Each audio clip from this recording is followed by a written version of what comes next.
Are you searching for the best in online black radio? Then go to blacktalkradionetwork.com, helping you filter through the noise. Real talk, black talk.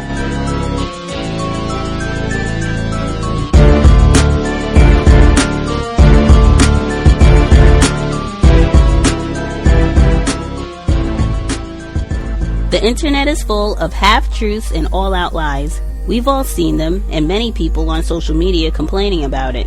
Here's your chance to show and prove. WorldAfropedia.com is a black-owned and operated encyclopedia. There are several thousand articles, but we need help. We can't uncover all the truth ourselves. So please, join us and become a writer, editor, or blogger for WorldAfropedia.com today. Every little bit counts. We owe it to the future generations to put the truth out there. Visit WorldAfropedia.com, the African-centered encyclopedia, a global database of African knowledge for the purpose of bringing about global African wisdom and understanding. WorldAfropedia.com. But Chicago was a turning point for King. His movement was aging, its actions drawing greater skepticism, and its successes leaving him with fewer obvious dragons to slay. It was a campaign looking for a cause. The inroads into Southern segregation gave King a greater awareness of the unresolved tensions in the North in the wake of the Great Migration. Negroes have continued to flee from behind the Cotton Curtain, King told a crowd at Buckingham Fountain near the Loop, testing out a new theme in virgin territory. But now they find that after years of indifference and exploitation, Chicago has not turned out to be the new Jerusalem. Yet the very thing that made black life hard in the North, the very nature of Northern hostility, unwritten, mercurial, opaque, and eminently deniable, made it hard for King to nail down an obvious right versus wrong cause to protest. Blacks in the North could already vote and sit at a lunch counter or anywhere they wanted on an elevated train. Yet they were hemmed in and isolated into two overcrowded sections of the city, the South Side and the West Side, restricted in the jobs they could hold and the mortgages they could get, their children attending segregated and inferior schools, not by edict, as in the South, but by circumstance in the North, with the results pretty much the same. The unequal living conditions produced the expected unequal results. Blacks working long hours for overpriced flats, their children left unsupervised and open to gangs, the resulting rise in crime and drugs, with few people able to get out, and the problem so complex as to make it impossible to identify a single cause or solution. King was running headlong into what the sociologist Gunnar Myrdal called the Northern Paradox. In the North, Myrdal wrote, almost everybody is against discrimination in general. But at the same time, almost everybody practices discrimination in his own personal affairs. That is, by not allowing blacks into unions or clubhouses, certain jobs and white neighborhoods, indeed, avoiding social interaction overall. It is the culmination of all these personal discriminations, he continued, which creates the color bar in the North, and for the Negro causes unusually severe unemployment, crowded housing conditions, crime, and vice. About this social process, the ordinary white Northerner keeps sublimely ignorant and unconcerned. Thus, any civil rights campaign in the North would not be an attack on outrageous laws that, with enough grit and fortitude, could be overturned with the stroke of a pen. Instead, King would be fighting the ill-defined fear and antipathy that made Northern whites flee at the sight of a black neighbor, turn away blacks at realty offices, or not hire them if they chose. The enemy was a feeling, a general unease that led to the flight of white people and businesses, and sucked the resources out of the ghettos the migrants were quarantined into. No laws could make frightened white Northerners care about blacks enough to permit them full access to the system they dominated. So long as this city is dominated by whites, whether because of their numbers, without force, or by their force if they were in the minority. The Chicago Tribune once wrote, "There will be limitations placed on the black people." Still, despite the odds, King was compelled to go north, was called to it, he said, as had a good portion of his people in the still unfolding migration. He had made the journey himself when he went to Boston University for graduate school, and while there met his wife, Coretta, another Southerner. King's campaign in the North was, in one sense, simply reacting to a major shift in the epicenter of Black America, the historian James R. Ralph wrote. It was following the great demographic flow of Black Americans from the rural South to the urban North. King actually moved into an apartment in the most hard-scrabble section of town, the West Side neighborhood of North Lawndale, where the poorest and most recent arrivals from the South had shakily established themselves. He had a chess-like series of encounters with Mayor Richard J. Daley, the mayor boss of Chicago, who managed to outwit the civil rights leader at nearly every turn. For one thing, Daley knew not to make the same mistakes as his Southern counterparts. He met with King, appearing cooperative rather than ignoring him or having him thrown into jail.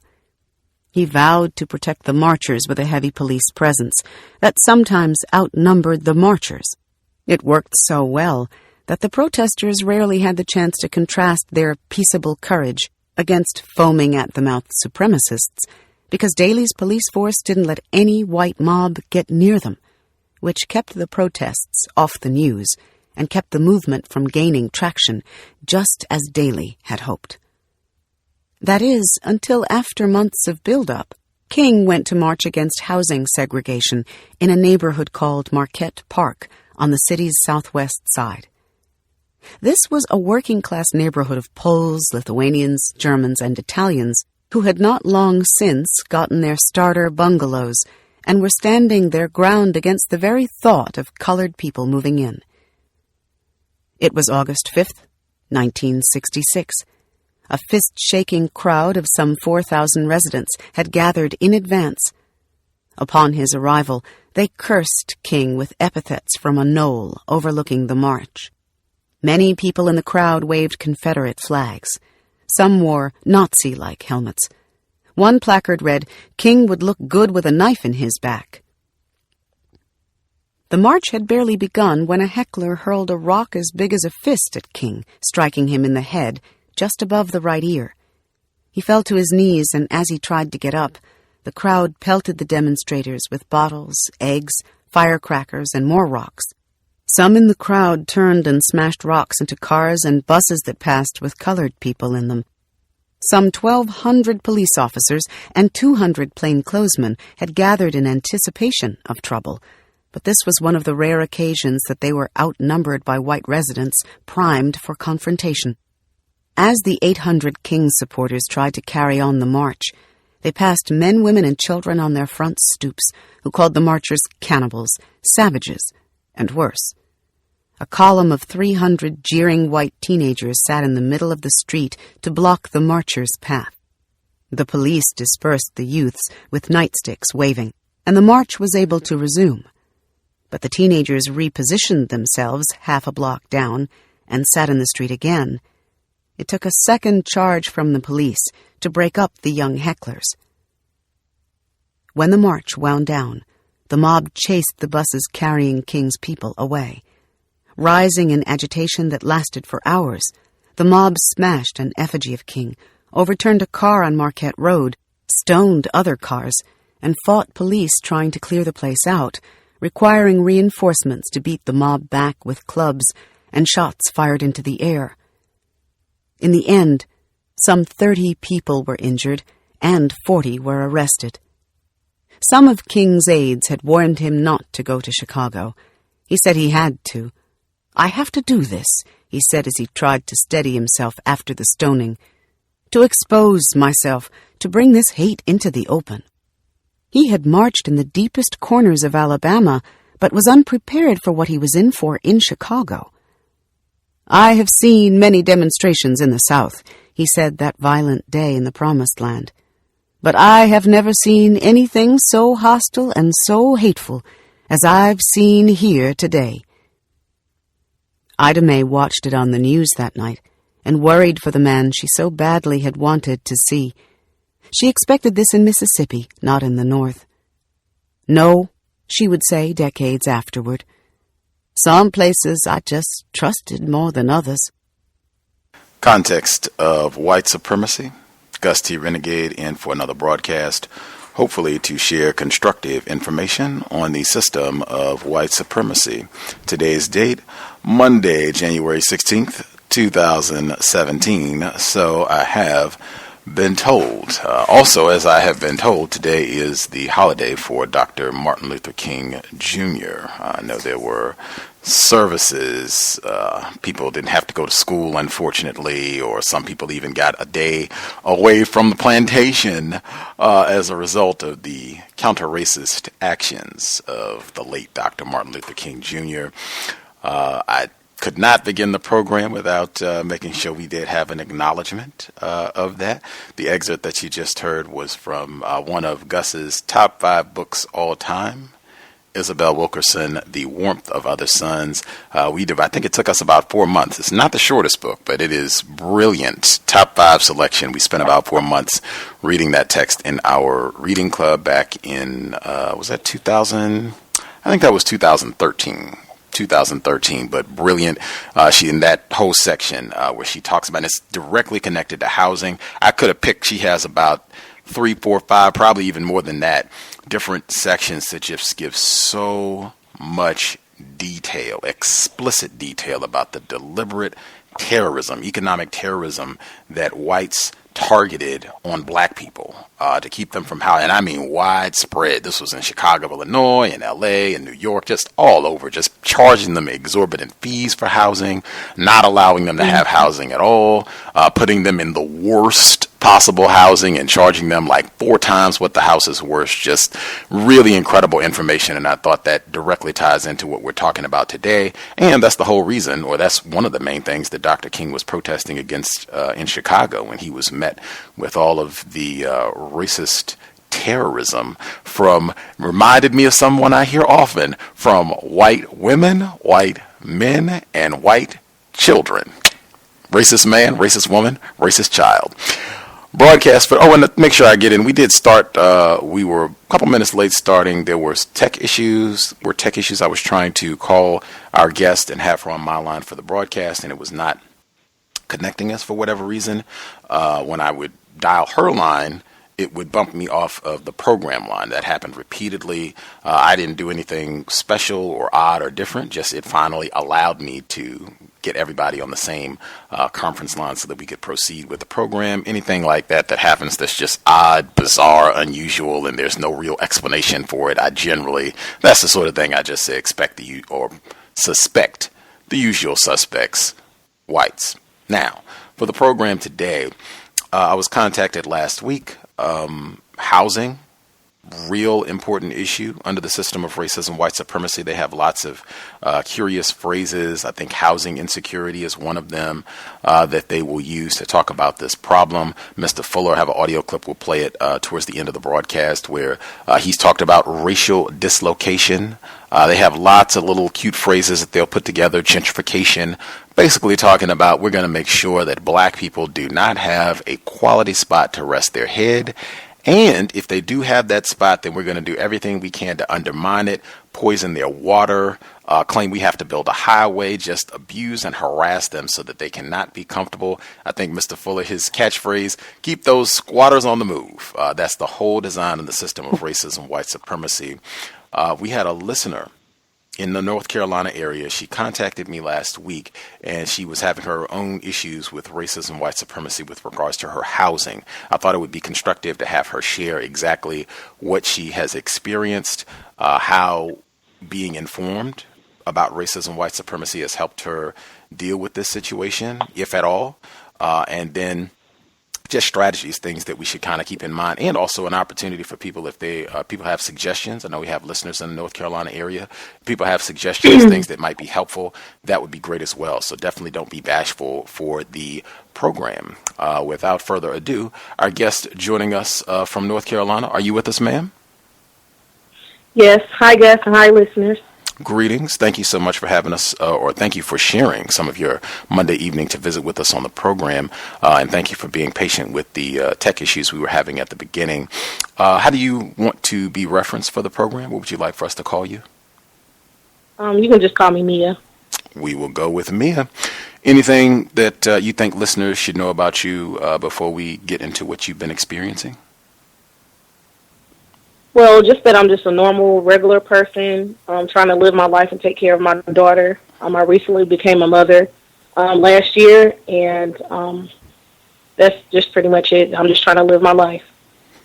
Right on. You're in the Greensboro, North Carolina area? Yes. Right on. Okay. And you are a black female, black mother? Yes. Right on. This program, context of white supremacy, I use the term racism and the term white supremacy. I use them as synonyms, and I use the same definition for both terms. The definition I use is as follows: a global system of people who classify themselves as white and are dedicated to abusing and or subjugating everyone in the known universe whom they classify as not white. Do you think such a system exists, and do you think that definition is accurate? Most definitely accurate from my experience. Right on. We shall proceed. I guess before we get to your housing situation, I know you said that you, when we talked last week, you said that you had you've heard of Mr. Fuller's work. You had been studying his research with regards to counter-racism, and that you heard some of the C.O.W.S broadcasts as well. I guess at what point did you begin to learn, like, scientifically about racism, counter-racism? How long have you been studying? I would say for maybe about 5 years. Wow. Okay. I'll say for me, I just started feeling, strange about the behavior that I was receiving from white people, and I just became conscious because of that. And I didn't have an accurate understanding of racism, white supremacy, but I just had vibes, and it's just their behavior started making me feel uncomfortable. And it wasn't until I listened to your show, I think it was back in 2012, when I listened to your show, that's when I started getting an accurate understanding of what I was dealing with and why I was feeling the way I was feeling. So I'll probably say about 5 years. I don't know if that was 5 years. Seems like it. Yeah. That's when I started really trying to study about it and trying to get an accurate understanding of what I was dealing with. Wow. Before the housing situation came up, can you think of any ways that as you began to study racism more accurately and take this seriously, things that changed in your behavior? In my behavior? Yes, ma'am. Oh, you want me to tell you what I've been doing, since I've been studying white supremacy? Just if you can think of any, if you can think of any ways that your behavior has changed, if there's any things that you have stopped doing since you've been studying, or any things that you've started doing since you've become less confused about racism, if that's the case. If not, that's fine too. Yeah, most definitely.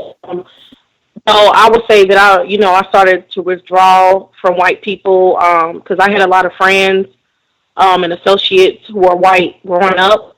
And as I studied more about racism, white supremacy, I stopped, socializing with them as much as I was. And I also started analyzing their behavior when I was here, white people around me in general. Also, from listening to the broadcast, I started keeping records. Anytime I'm involved with white people, where I'm signing any kind of contract or working with them, and I know that they could potentially use something against me or stop me from making money or any situation like that, I started documenting everything that, transpired between me and the white person. So those are a few things that I definitely started doing after listening to the show. documentation that is going to come up later on that we really talk about that a lot on workplace racism, but just in general, under the system, documentation can be a very, very constructive, useful thing. Your family members that you're around in North Carolina, friends even, how did they respond when you started studying racism? Did you try to talk about it with them? Were they encouraging, like, right on, yeah, we need to talk about this racism thing? Absolutely not. Absolutely not. There were a lot of arguments that happened, and I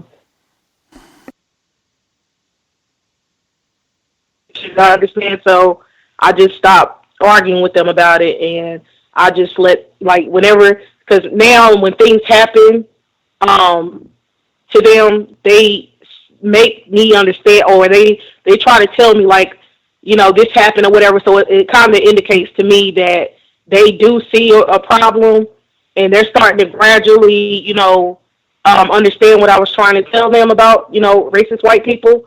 So, but I don't force it on them like I used to, because I tried to force it on them, and I realized that didn't work. And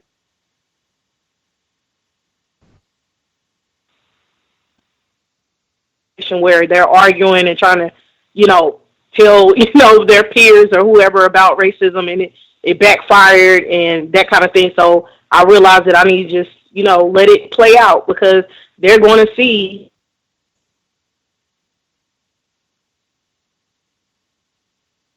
me to keep, you know, reiterating things.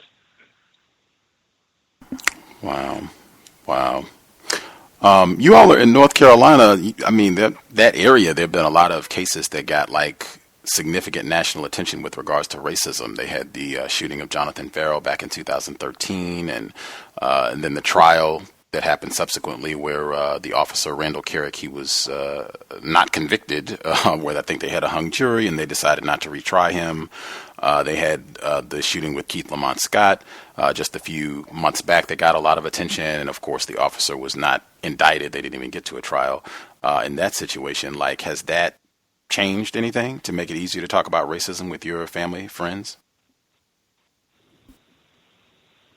No, because I get the whole, you know, there's a few things, but all of them are, you know, and that I get that kind of pushback. So, no, not really. It didn't help. Wow.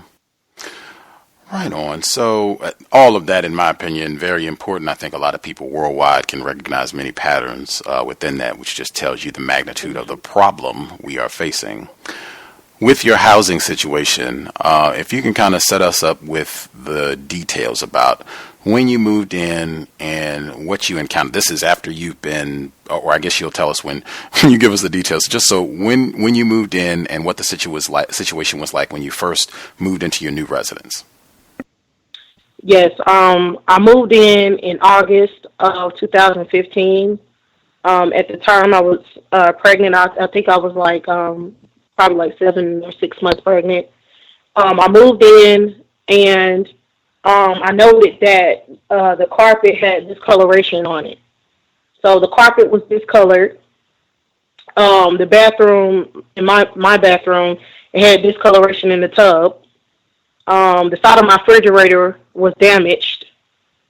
And that was pretty much, also I had mold in my, I had some kind of mildew in my cabinet drawer, and I told them about that as well. And was there, I'm sorry, go ahead. No, you go ahead. I was waiting for you. This is fine. Okay. So you noted all of these different problems, the mold problem, the mildew, discoloration in the bathroom area, and with the carpeting. Did they like acknowledge that, yes, all of these were issues before you were residents here? And did they also acknowledge that we will take care of all of these problems? No. They acknowledged certain problems, but they dismissed it to me and said, well, such and such approved the apartment, so that's that. I also was told by management that it was my responsibility moving in to clean out the patio. The patio was filthy. It had cobwebs everywhere. It was dirty. It had pencil marks all over the walls. It was clear to me that whoever was living in here before were pissed off because They just drew all over the walls, and they wasn't trying to clean it up. They told me while I was pregnant that I was going to have to go out there and thoroughly clean that patio because it was my responsibility. The only thing they did fix was the mold under my cabinet. Everything else that I had an issue with, they said whatever, they approved it, so it's not that big of a deal. They wasn't trying to fix any of the other problems. Wow, that is tremendous respect shown for a pregnant black female, number one, and just wow, the health concerns that can come with some of these issues, if it's a mildew or mold issue, and then we're not even going to, tidy the area. You can get out there and clean it yourself. And you said, was there any condition that they said, oh yeah, we'll fix this, or did they just say, forget it, the apartment was... The mold under my under my cabinet was the only thing they said they was going to fix. And they did fix that. Everything else, they left it as is. Wow. So you bring these issues, they say they're not going to fix anything. Do they tell you this in writing, or is this a verbal, just we're not going to? They just dismissed it, like, okay, it was approved. Because when I mentioned the carpet and stuff, the property manager said, well, they approved it, so that's that. I don't try to be combative with, because I had, I want to definitely note this, me and my mom, because my mom came to the property with me to look at it, and she was here when she made the statement that I should clean it off, which was ridiculous. But anyway, she was here and made that comment, so I talked to management and told them, like, I don't think I should be cleaning that off and all of this kind of stuff. She was very dismissive of the whole thing, and I wasn't trying to be combative with her. I didn't want to, because I could sense that I was going to have a problem with them. So I was trying to be as nice and respectful as possible and not, try to be, try to engage in an argument, because I knew it was going to be an argument if I tried to challenge her. Mm. So, when she said that it was approved, I said, okay, well, I mean, as long as you don't bring it back up to me, which is what they did, they tried to bring it back up to me. Wow. So that's when it became mm-hmm. All of the people that were making decisions, basically saying that we're not going to clean the apartment, or we're not going to fix these damages, or what have you, the apartment was approved. Were these white people or non-white people? White people. White people. Okay. Mm-hmm. Women. White women. Wow. Okay. Did you at any point did you feel like, hey, if I do try to contest this and say, hey, this is incorrect, that they might just say, well, you know what, we're just not going to give you the apartment. How about that? We'll find someone else to rent here. No. I'm sorry. Can you restate that? Because I don't know if I catch exactly what you said. For sure. Did you ever feel at any point either threatened or intimidated that if I try to challenge these white women about this apartment, that they just might say, hey, we're not even going to rent to you. We'll find someone else that can, stay here? Yes, definitely. Yes. That's a similar situation that I think a lot of black people worldwide, in a variety of situations on the job, in the hospital, with enforcement officers, that is a consistent position, that power dynamic in terms of the power that whites have versus victims of racism, where, man, sometimes it's, hey, I'm going to just try to do the best I can to see if I can get through this situation, not upset these racists, and get whatever resources I'm trying to get, and try to have as few problems as possible. That is the system of white supremacy, white in your face. And I guess also, do you think it was a factor? Was this affordable housing? Mm-hmm. Yes. Do you think that was a factor in them kind of having an attitude like, hey, we're helping you all out in the first place, so you should be happy with whatever you get? Oh, most definitely, yes. And I know a couple of other people who receive or they have apartments with affordable housing, and they feel exactly the same way. So they said, they feel like they feel like management is making them feel like they owe them something. Like, this is, like, I'm living in luxury, basically. You should be happy that you have somewhere to live. That's exactly how they are treating me. That's exactly how I feel. Wow.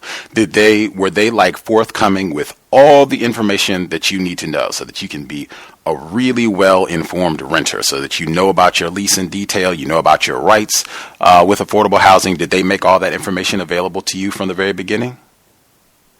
Yes, basically they gave me like a 13,000 page lease. It had all kinds of information on it. So there was a lot of requirements for me to do. But when it came to them, being responsible for their part of the lease, that's when everything became a problem. But I had a lot of information. Yes, they gave me a lot of paperwork telling me what I can and can't do. It felt like they were like, basically, if you live here, you're going to be terrorized. So know that it's like you, like, I don't know, like a parent or something, like a parent telling you that if you get this phone or if you get this car, all of the things that they're going to take away from you or something, that's how I felt when they were giving me my lease. So, yeah. Mm-hmm. Mr. Fuller talks about that. We do not qualify as men and women. Racist man, racist woman. They function as the parents on the planet, and non-white people, we function as the children. That's what the system of white supremacy dictates. I thought that was also important as well, where you said that I guess they had a lot of rules, basically. Since they're the parents and they make the rules, they have a lot of rules about what you can do, what you can't do, what you're allowed to do, what you're not allowed to do. Did you say they did not have as much information about what they are obligated to do and things that they're supposed to do?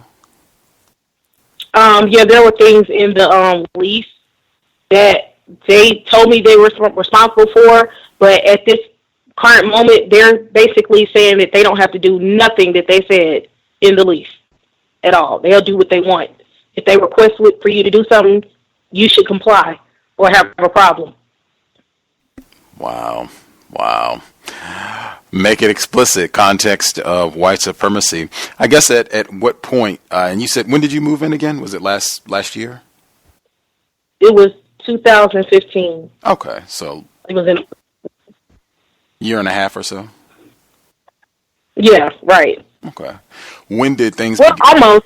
Absolutely. Okay. Yeah, okay. And I guess at what point did things begin to become a problem where, they're coming to you and saying that things are wrong with the apartment? Well, the issues in the apartment, I had moisture issues in the apartment. The temperature is always, strange, like in different rooms. I had a problem with molding in my closet. I had mold on my walls in my closet. Basically the moisture issues was the biggest problem that I had. And that was like, I was feeling the issues with the temperatures when I moved in. Like that summer that I moved in, I was feeling these temperature problems. So yeah, that definitely was a beginning start of problems. But when in regard to management, when I started having a problem with them, it was basically 7 months after I moved in. She asked me to get a professional carpet clean, and I declined. I respectfully declined, and after that, she let it go. They weren't trying to fix the issues that I talked about in relation to the moisture issues. They weren't trying to fix that. But when she required for me to get a professional carpet clean, and I declined, and then she waited months and months later, then in December, this past December, she brought it up again, and basically I received a notice that stated that I could potentially be terminated if I didn't get my carpet cleaned. Also, she said on that notice that I should clean the tub too. So, but the tub wasn't dirty. It just had discoloration on it, which I noted. She knew that it had discoloration on it, but she demanded that I clean it. But it was clean. So she had two things on there on the notice, because they do annual inspections. I wanted to make that clear that they do inspections like every couple of months. They come in and do a inspection of the unit.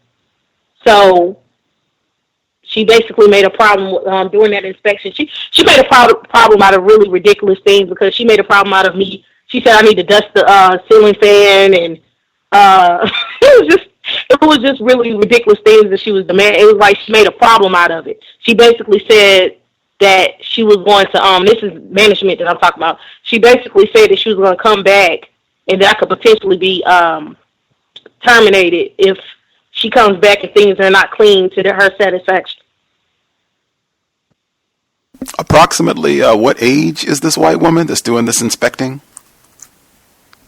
I want to say she's about 40 or 40 something. That's about. Okay. Do you think any of her, like, are you the primary person that she has contact with when she comes to the residence to do, these inspections and such? Is it primarily you she's talking to? Okay. Yes. Do you think there's any sort of hostility between her, since it seems like she's probably a little bit older than you, between and you as a black female and then a black female, a black mom? Do you think that caused her any special racist angst towards you? I definitely think so, because she was being very condescending. Like, you would think that, somebody's job is to do inspections or whatever the issue is, that they would just come in and do it and, just try to get out of it, out of the situation as soon as possible so they can do their real work. But she would come in and wipe her hands on things and look at her fingers and, oh, girl, that's the kind of thing, attitude that I was dealing with. Like, oh, you can do much better than this. Like, and I'm like thinking, I would love to come to your house to see what your house looks like. When she would do that, I would think that, but I wouldn't say anything. But yeah, she was definitely trying to be condescending a lot when she would come in. Also, I have a daughter, so she would, always, say something about my daughter, and she was just being really just over, extra with her attitude and personality, trying to enforce, oh, your daughter's so cute, oh my God, But meanwhile, she's trying to be condescending about my cleaning habits, though. You see, like, being passive aggressive. Right. Wow. What you just described, it's generations of black families that have had to tolerate that, and particularly white women. Matter of fact, we read Minister Malcolm X's autobiography, and he talked about the exact same thing. White women, under the guise of saying that they are social workers, coming in and expecting this and telling you how to run your house and how to raise your children, and, oh, you're not very clean, you need to do. That is about the last 100 years of black family life in the United States under white supremacy is right there. And specifically, I would say, that is overwhelmingly a role that has been white women, almost exclusively white women, who are almost always left out of conversations about racism, white supremacy.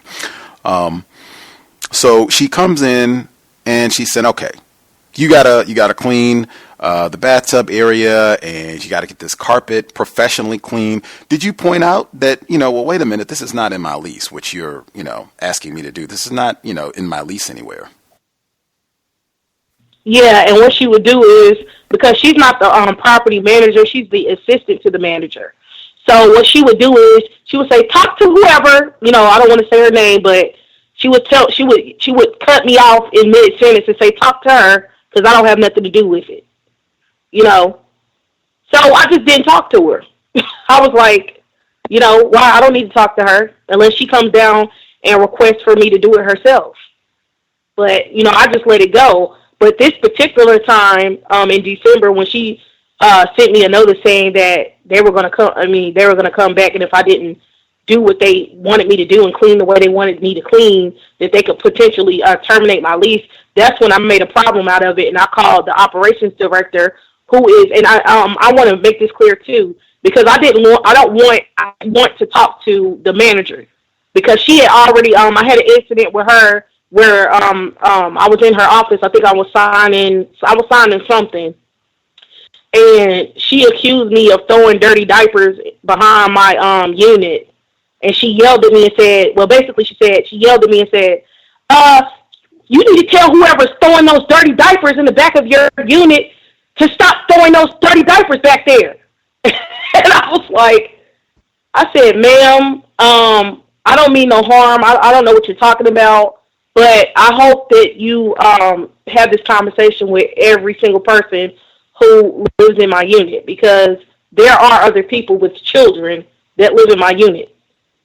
And then she tried to calm down, and I was like, at that point, I was like, I don't want to talk to her about nothing at this point. Here on out, I'm not going to talk to her unless I'm confronted, because she was yelling at me, and she clearly had a problem. So, you know, I wasn't even trying to talk to her. So when I had the issue with the carpet, I tried to go right ahead of her to her boss. So they asked her, you know, why am I being asked to do this? This is not a part of my lease. But the other lady who I talked to, and this was I think she's biracial. She's not white. But I talked to her over the phone, and she was about the situation with my carpet, and she was being very like dismissive, like, honey, just clean it up. You know, I was getting that kind of attitude, like, just do it. And I was like, well, ma'am, I've noticed to them that my carpet is discolored. There's nothing I can do to it to make it look better. It's just discolored. There's nothing I can do. And she was like, well, let me come over the next day.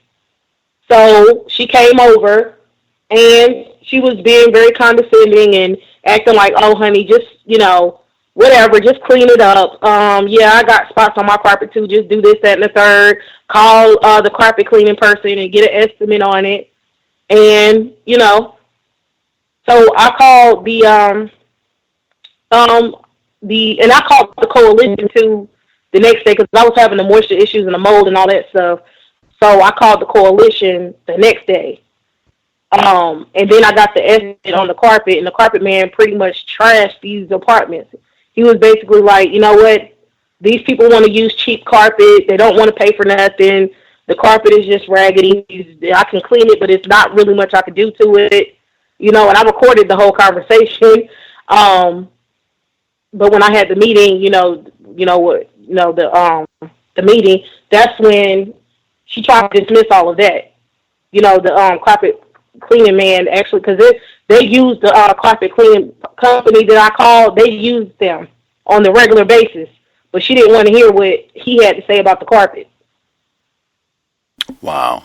She just wanted you to pay to get it professionally cleaned, even though you had pointed out that there was a problem with the carpet being discolored when you initially moved into the property. Right. Wow. And you can go ahead. Oh, unless did you have more that you wanted to get in? Yeah, because the next week when she came back to the inspections, they came back to look at the tub and the carpet, and I kept having a feeling like during all of this time, I just kept having a feeling that they were going to try to terminate my lease, which is why I kept taking it seriously, because I was like, this seems like they're trying to build something up to, you know, cause a problem. So the next time that she came in, the operations director and the assistant manager, the next time they came in, I had my mom here to witness everything, you know.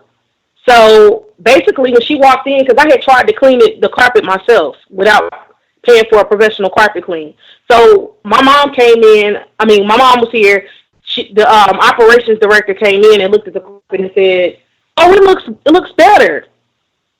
And then she said, did you get it cleaned? And I said, no, I cleaned it. And she said, well, I need you to get it professionally cleaned. So I'm like, so this is not about it with the way it looks. At this point, y'all just want me to pay for whatever ridiculous reason. So it was clear that they was just trying to create a problem, because how you gonna come in somebody's apartment and say, oh, the carpet looks nice, and then make a problem out of it because I didn't get it professionally cleaned? That's ridiculous. So they basically made a problem out of it again. Like the next time when they came after that day, the next week, a couple of weeks when they came, they made a problem out of both of those things again. Even though it was clear that the tub was clean, it was clear that the carpet was clean, they still wanted me to pay and re-clean the tub even though it wasn't dirty. I'm so much reminded, even though this is not necessarily workplace racism, but it's white supremacy nonetheless. book we read at the beginning of 2016, Edward Baptist, The Half Has Never Been Told. And he had the section where he described in detail that if black people would be out, enslaved black people, they'd be out and they pick, let's say you pick 50 bales of cotton today. It's Monday. And so, okay, you got your 50. You come in on Tuesday and you pick 50 bales of cotton. So, that's going to be a beating. You should have had 51. And they just move it around arbitrarily wherever they want it to be. Like, oh, first it was fine and now this is not fine. Not that you did a bad job or not that you messed up anything, but just, hey, this is what it means to be white. This is what racism is all about. We just make up reasons to make life difficult and to terrorize black people. So we come in and it's not even necessarily about that the carpet is dirty or that you even were the one to mess it up. But just, we want you to spend this money. And I was even thinking, this could be some sort of a racket between the white property managers and the people at this housing and this carpet company. Well, we'll get you some business. And whites, they are so devious. They lie so much. They're so conniving and they work together. That certainly came to mind. I see we had Mr. Scotty Reed. He's in the North Carolina area. Definitely was hopeful that he, if he had any suggestions or recommendations, I wanted to hear from him, as well as Thomas in New York. Just I wanted, before we get to them, I wanted you to share, as this has escalated and they've, been insistent and even more threatening. You said that you were kind of getting the feeling that they were going to make this an issue and maybe even try and terminate your lease so they could throw you all out. As they made this more of an issue, you requested a meeting and you had your mother present. Can you describe what happened? So yes, I wrote letters to management and the operations director about the issue. And I stated in the letter that I had a disability and, this is going to put it's going to cause an issue with my finances. So she told me to request for a reasonable accommodation for whatever issue I was having. So I asked for a reasonable accommodation and I was declined like a few days later. Like, I don't even feel like they even tried to, figure nothing out. They just was like, no, you're going to pay. So the assistant executive director sent me a letter saying, very condescending and disrespectful, just, we gave you time to do this. We're not giving you any more time. You can't get a reasonable accommodation because we don't do financial accommodations. So, whatever, with just a condescending attitude, trying to enforce authority. So she said that I could request for a meeting to discuss my reasonable accommodation being denied. So I scheduled a meeting with her, and this was on January the 5th. So we came in the room, in the meeting room at Affordable Housing Headquarters, and my mom was there, and I was there, and then the operations director and the assistant manager and the manager all was there with the executive director. Okay, so everyone was polite to each other, respectful, but then when she came in, she was just ridiculous. She came in with an attitude. She asked me to state why I was here and what my issues were. I told her what my issues were. Mid-sentence, she kept cutting me off with an attitude, and she was being very, asking the assistant manager and the manager, did you say that? Because every time I would say that I told them about an issue, they'll say, she'll say, did you write it down? Did you do this, that, and the third? And I was thinking, why would I write something? I told y'all all the issues I had in the beginning, and I complained about the temperature issues when I was living in the unit. It became a problem. So why would I have any documentation when that's their job? I can write down whatever. I can write down whatever I want to today and pass it off like I wrote it before. So what does my documentation, what is that going to do? If I told management something and they didn't care and they didn't write it down because they just dismissed it, saying, oh, well, you keep the windows open or there's or you don't turn the bathroom fan on when you get out the tub, or try to make some kind of ridiculous reason why I'm having a problem, how can I prove that I said anything? So basically what management did, they just sat there and lied. So she kept asking them, did she say that? And they kept saying no, so it was that kind of thing. And she kept cutting me off. My mom was trying to speak. She told my mom to stop talking loud, like was yelling at her to stop talking, stop cutting me off. You better stop talking now. That's the kind of thing, kind of demands that she was giving my mom. So, towards the end of the meeting, I was like, I was in the middle of talking, and she was like, "Could you calm your voice down?" And I was like, "Ma'am, I don't need you to tell me to calm my voice down. I'm not even being loud. I'm just, because I'm in the middle of a sentence." She kept being real, demanding when somebody was saying something, and she felt like they were talking over her, or whatever. And trust me, and I want this to be completely understood. Nobody was talking over this lady. Nobody was being disrespectful towards this lady. She just wanted a problem, and she was doing a lot of twitching. I mean, it was just ridiculous. She was twitching. Her eyes, she was looking at us all strange and crazy. Like, it was just ridiculous. I can't even really explain it because she was just acting so erratic. So when I told her, she had told me to stop talking to her or lower my voice or something, I said, "Ma'am, my voice is not loud." This lady got up out of her chair, and banged her hand on the desk and said, "Get out!"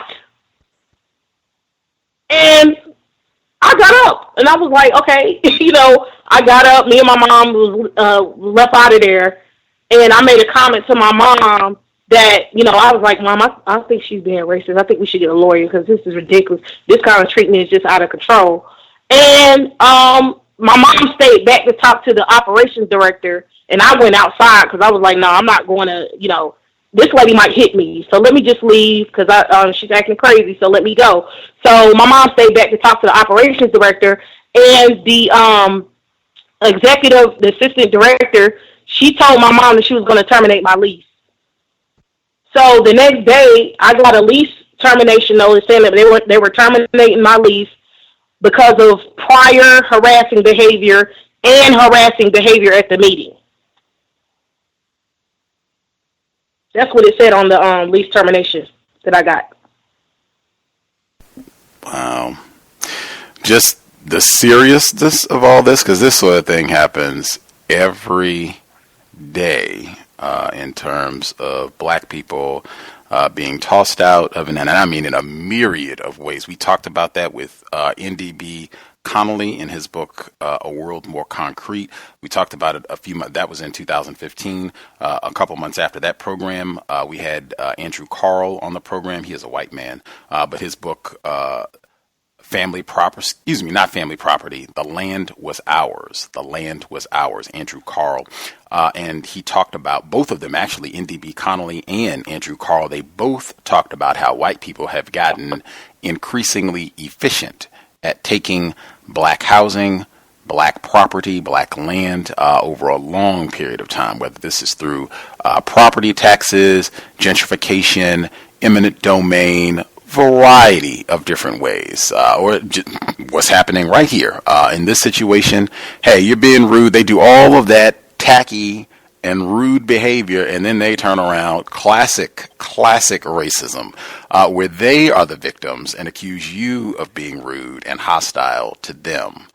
I guess just before I get Mr. Reed, the last question I'll get in, when I spoke with Mia last week, right, and she was giving me some of the details, we together called Neely Fuller Jr., producejustice.com. People need a word guide, code book, both.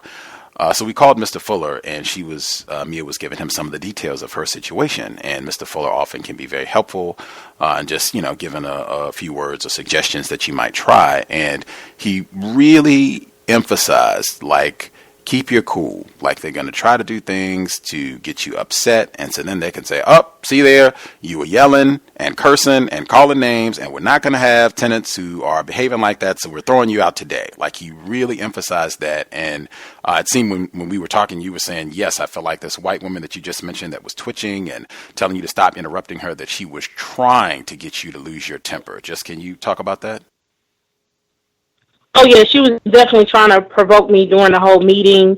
And I also found out by the coalition employee that she was in a fist fight with another black woman. So I think it's a recurring thing with her trying to provoke black women into some kind of a physical altercation.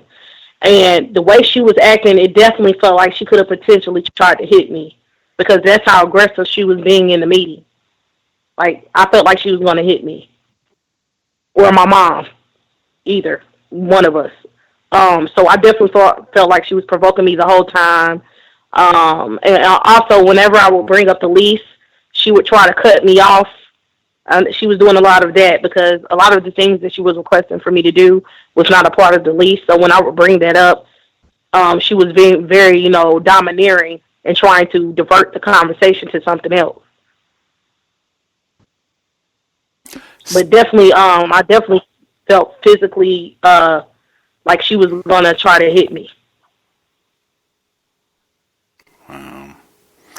That should not be minimized or lost on any of our listeners, that this suspected race soldier, this white woman, was able to get into some sort of violent confrontation with a black female, probably a tenant, someone who was renting on the property, and she still is employed there. I would be willing to bet a sizable amount of funds that if the person this black female that she was in some sort of physical altercation with, if she was a renter, she is not on that property any longer. I would be willing to bet a sizable amount of money. That's just the way things work in the system of white supremacy, which just really, really highlights what Mr. Fuller said. You cannot, and this is all situations on the job, whatever it is, you cannot, really about being a counter-racist soldier, recognizing they are going to do that deliberately, just to be discourteous and nasty. They might not call you some names or yell at you or interrupt you. They might try all kinds of things. They might even call you a nigger. You really got to make sure that I have a counter-racist code about how I'm going to function, the way I'm going to behave. I'm not surprised. I didn't expect that you were going to be nice or just to me. I thought that you were going to be exactly as you are, a tacky racist, and I already got my code for how I go about dealing with that, and that does not involve me jumping up and down and yelling and cursing at you, because I know that's easy for whites to deal with. Unless you had something quick, I know we have more details to get to, but I want to nab a few of our callers as we go. Unless you had something else you wanted to add before we get to some of the callers, Mia? Do you want me to tell you what's happening currently? Or do you want me to wait? We can wait. We can take a few calls, and then you can kind of update us where things are now. And even since we spoke last week, we can grab that as we go in the program. We'll stop and get a few callers. The number 641-715-3640, and the code is 564943 pound. Press *6 if you would like to participate. If you have suggestions, certainly if you're in the North Carolina area or Greensboro specifically, and you have suggestions, things that work out, if you have some experience in dealing with these sort of situations around housing, that would be grand. If you just have questions, what have you, that's also permissible. No, Mr. Reed dialed in, founder, Black Talk Radio Network, resident in North Carolina. Mr. Reed, you should be with us. Yes, sir. Are you able to hear me okay, Gus? Crystal clear. All right. Thank you. And hello to you, Mia. Although I'm not the cause of those problems, I just want to say I'm sorry that you are experiencing racism and white supremacy in housing in Greensboro, North Carolina. I'm going to be quick. I do have some questions. I have been researching since I've been listening to you, but I do need more information. First question, are other residents complaining of the same issues about this person or persons that's part of the staff? I know people who live in affordable housing, but it's not this particular apartment complex, but there's people who live in the other ones that they own, and they've complained about management and the way they're being treated, or the way they feel like they're just being demanded to do things that was ridiculous. So yeah, there are people that I know who complain, but in my particular apartment, I don't really do a lot of socializing with people. I had moved over here like a year ago, so I haven't been really socializing with a lot of people in in this particular apartment. So, but I'm pretty sure I'm almost. Mm-hmm. I'm sorry. I just want to be clear. We're talking about the same management company, the same people who manage several properties. That's what I understood you to say. Yeah. The management is different, but they under the same company. Okay. If that makes sense. Right. Mm-hmm. Well, yeah. The reason that I ask is because for other people out there who may be listening, if you're in a similar situation, if there are other tenants who are experiencing the same problems, you might want to band together. Mm-hmm. They say safety in numbers, but if you can get enough people to register the same complaints, that might be helpful. The other question, you mentioned a coalition. I looked that up. Is that the nonprofit housing organization here in North Carolina? I think so. The reason I'm asking is it sounds like you went to them to try to get some help. But the coalition isn't, what I'm saying is you said this is affordable housing. So I'm assuming it's through HUD. Yeah, HUD, yes. Okay. I posted some information on Gus's page for tonight's program in the comments section. There is one in particular you should take a look at. It comes straight from HUD. And it is a PDF file. And just to share with you some of the things in there, HUD actually, affordable housing falls under civil rights and things of that nature. There is in part 6 of this PDF guide, it's called the PH Guidebook New. That's the name of the PDF file, but I linked to it in Gus's comment section, and it has what's called an official grievance procedure. So it doesn't sound like you have complained to the federal government who is subsidizing the housing in the first place, and they have a grievance procedure that you might want to initiate. It also sounded like you are, and I know you might get some to these details later, but are you currently being threatened with eviction, or is it in like the official procedure or whatnot to evict you? Yes, they already said the termination of my lease, but they said that I had 10 days to request another meeting with the real executive director. But somebody else intervened. One of the employees from the coalition intervened and said that he would act as a mediator between me and management, so they wouldn't terminate my lease. So I signed the MOU, which was very threatening and incriminating to me. That's what it felt like, because she made me sign an MOU, but in the MOU, she was making it appear as though I had threatened somebody or did something. So it seems like she's trying to set me up for the future to cause problems, because she demanded a lot of things in the MOU that, could easily be, a problem. So, yes. You did? I'm sorry. Okay. Yeah, I'm sorry, ma'am. I would have recommended that you not have signed that, but if I was you, this is an emergency situation. I would start a grievance process with HUD, with the federal government. These nonprofits, yes, they do try to help people. They do good work, but okay, they don't have any kind of authority over these people. All they can do is act as your advocate. I would just file a formal grievance against them. And please look at that PDF file that I shared on Gus's page, because it has a lot of useful information. And lastly, I just want to say that I've known people personally in affordable housing that that experience the same sort of problems that you have experienced. But this right here I came across, it says that about 50% of all affordable housing units are severely distressed. And it says distressed properties may have non-functional appliances or significant damage that negatively impacts the residents' quality of life. So your quality of life is being impacted. Please Look at that information that I posted for you on Gus's promo page for tonight's program. I think there's some useful information in there for you. Thank you. Okay. Thank you. Appreciate that, Mr. Scotty Reed, founder, Black Talk Radio Network. I'm going to repost from the comment section so that Mia will have the information and other folks can check it out as well.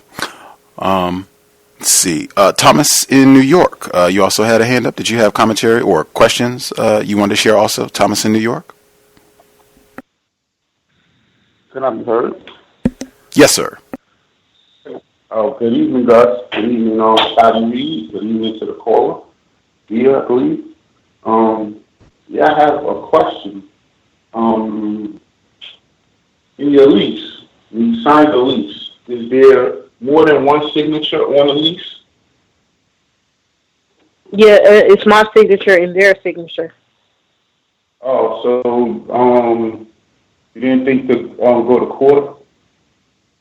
There's a contract. If they signed it and you signed it, they're obligated to the terms of that contract. That's a contract, and that should hold up in court. Any judge, I know it's the process to evict someone in New York is very tedious. It takes months and months for a landlord to evict someone based off the terms of the lease, because two people sign it. It's a contract. It's not like a loan or something where you're the only one that signed.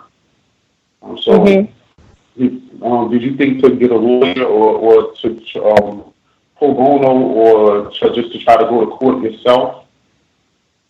I wanted to get a lawyer, but at the current moment, I'm trying to have somewhere to stay, because if they were to terminate, at least that would cause other problems. So I will pretty much be out of somewhere to live, and that will be a bigger problem. So at this current moment, I decided to sign the MOU, so I've already signed it.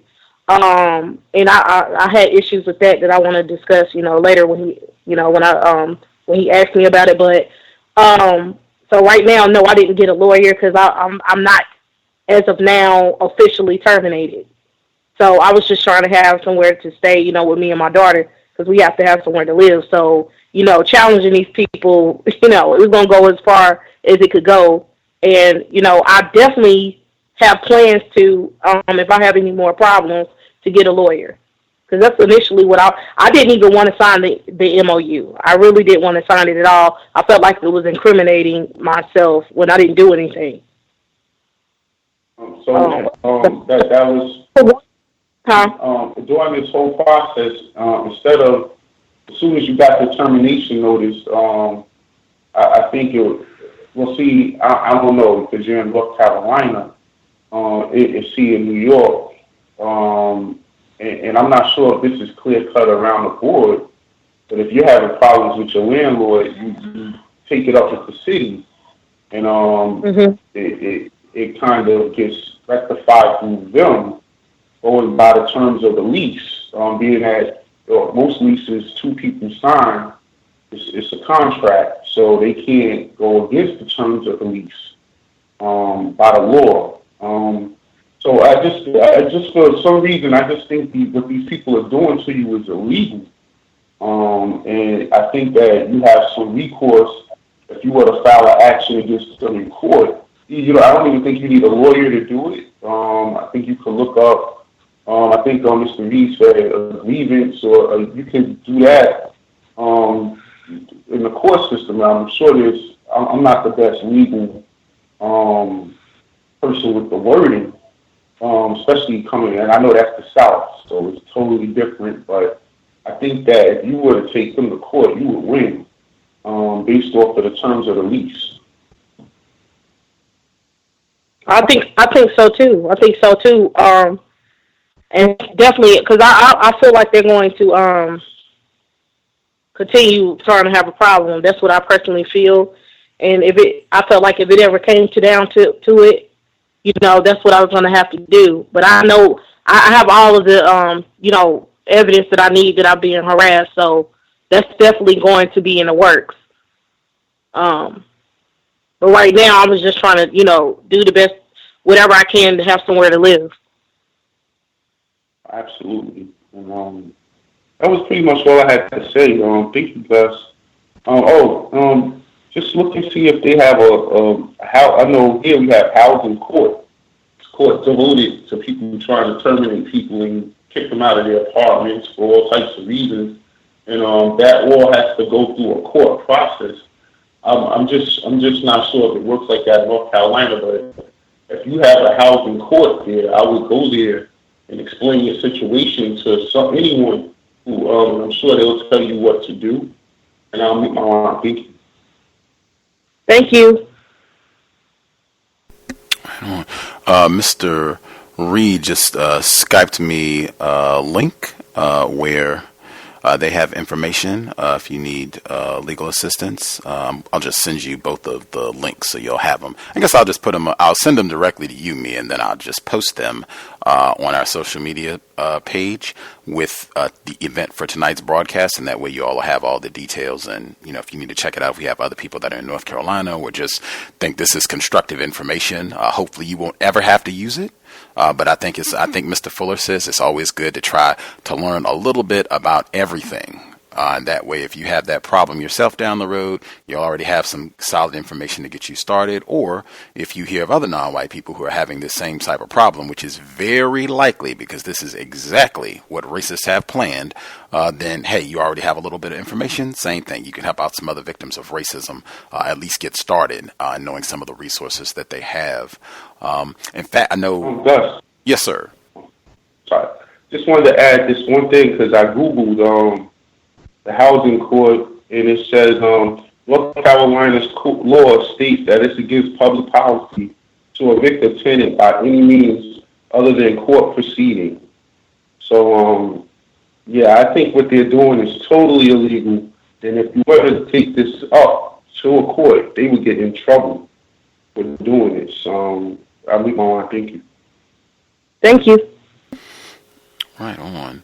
I know that was one of the things, Mr. Fuller, when we were speaking to him on the conference call last week, where he was saying that that's one of the things that can make this sort of thing challenging, is that they have different laws depending on which jurisdiction you are. It might even vary depending on what part of the state you are. Certainly from state to state, it varies in terms of what your rights are. As if you're a homeowner or a renter or whatever the case may be, it's going to be different laws. And so Mr. Fuller was saying to try to get more information, either talking to other tenants to see if other people are having the same problem, or just finding out, they have centers and things set up where you can find out more details about what your rights are. Were you able to make any progress on that from where we talked last week?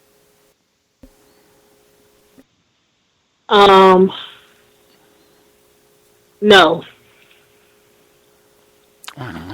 Which was part of the program today, to see if we could also get some suggestions, which we have been able to do. But it's been my experience, they can make that sort of thing difficult also, to be able to find out where you can get accurate information and get resources. At least that's been my experience, where a lot of people just don't have that information readily available. They don't know that information, and certainly the racist property managers, they are not going to be forthcoming in telling you, oh yeah, go right over here, and they'll hook you up and tell you everything you need to know.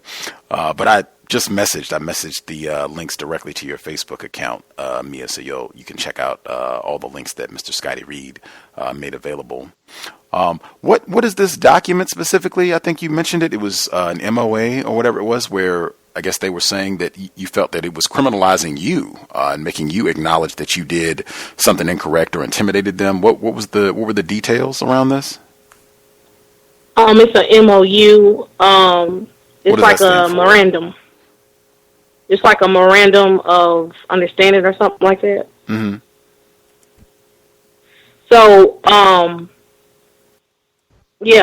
they basically were giving me ultimatums and saying that basically if I don't comply to these demands from the MOU, that I could be terminated. It's like a reasonable accommodation. It's an accommodation. So, they're basically telling me all the things that I was complaining about. I need to comply with all of the demands, and I'm agreeing to do that. And if I don't do it, if I don't comply, that they can terminate my lease whenever they want to and not give me another accommodation, which I was told was against the law for her to even say that. But yeah, in the MOU, she was basically doing a lot of any future comments of harassing behavior or any cursing or yelling, and trying to imply that something that already happened that didn't happen. So to me, it's like it felt like I was incriminating myself by signing. I didn't even want to. I wanted her to change the wording in it. But this is the interesting part. So I sent her. I signed it from what I read, and the coalition person was supposed to be my mediator between me and management from here on out. So he signed. There was a law that we put in that they have to follow. So we put some attachments to the MOU, and she sent me two copies of the MOU, and it didn't have the attachment that we originally gave her in it. Also, it was some wording that was changed in it as well. And then my signature from when I signed it is still attached to this document, but I don't remember reading some of the stuff that's on the document. So it looked like it was some copying and pasting going on. Do you have an original of the documents you signed? Yes. Oh, and I'm getting it. The person who sent it to them, they were supposed to give me a copy of it when they sent it, but they didn't have the time. So he's bringing it to me tomorrow, so I can compare it, because I know some things off about it. And he said that he was going to go take it to her, if there's a problem, if it's something that I didn't agree to or anything like that. He said he was going to take it back to her, and, it was going to be a problem. Wow. The treachery, that's one thing right there. I think Mr. Reed, he was talking about that, saying that, if it had been him, maybe he wouldn't have signed the document. Maybe that would have been the best way to go. And I totally understand the logic of, and I mean, that is a part of racism, white supremacy, to get black people, non-white people on the whole, to get us in these vulnerable positions where, hey, you can do it or you can be out in the street.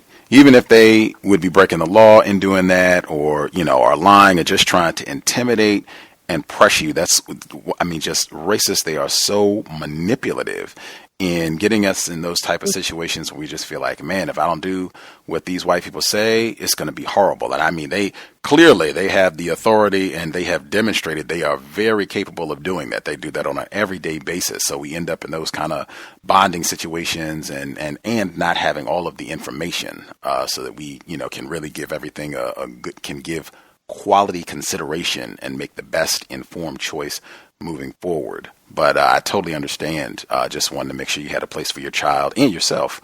It's wintertime. Who wants to be, stuck in that sort of predicament? So I think you said with the demands, they were demanding, I guess, that you not curse or threaten them anymore. I guess you do something with the carpet. Was that one of the demands? Yes. Okay. The way she worded it was that you will have to get a machine cleaning. That will require for you to either pay for a machine, borrow a machine, or get some kind of machine. Or if we demand that you do get a professional clean, that you will comply. Wow. So, yeah. I'm just of the opinion that's sort of just arbitrary discretion, where they can just kind of make up things as they go. Again, just as standard operating procedure, it goes back to the plantation. That's the type of thing that they enjoy, that we can just come in and make up rules willy-nilly, and make these black people's lives miserable as we possibly can, and then boot them, if they bat an eyelash wrong, or if we just, get tired of them one day, we'll boot them out and bring in a whole new family of black people and do the exact same thing. That's just what the system of racism is. And I mean, what am I to think if this person has gotten into a physical altercation with a black female renter before? What else am I to think? I mean, this does not in any way, shape, form sound like any sort of professional, just business operation that's happening here. Other folks, if you all have questions, more details about what's happened with this situation, and or suggestions for things that might work moving forward, definitely feel free to dial in 641-715-3640, and the code is 564-943#. Press star 6 if you would like to participate. When you all had the meeting, that was earlier, I think you said January 5 of this year, when you all had the meeting and the racist woman, she's twitching and being loud and uncouth and, tells you all to get out. You all exit the room, and you said once you got outside after she had been so crude to your mother, you told your mom, I think that woman was practicing racism. And you said that the white woman, she kind of opened the door at that point. I guess she said to your mom that she was going to terminate the lease. Do you think she heard you tell your mom that you thought she was practicing racism? I know she heard me. She definitely heard me. Because the door wasn't even completely closed when I said it. I was kind of like halfway out the door when I said it. So, and she was in the middle of talking to somebody else when I said it, when we were exiting the door. So I know definitely she heard me. She heard me. And I was like, oh, God. Oh, because I didn't even, I was just I was in shock. So I was just like, that's how it was shocking. It was like, I didn't know how to react in that situation, but, just to say we need to get a lawyer. I didn't know what, And anyway, the point is, like, she's a liar. So it don't matter if she would have heard me or not. She would have made up something. She was going to get the management to lie because she said prior harassing behavior. This was prior to me even meeting her.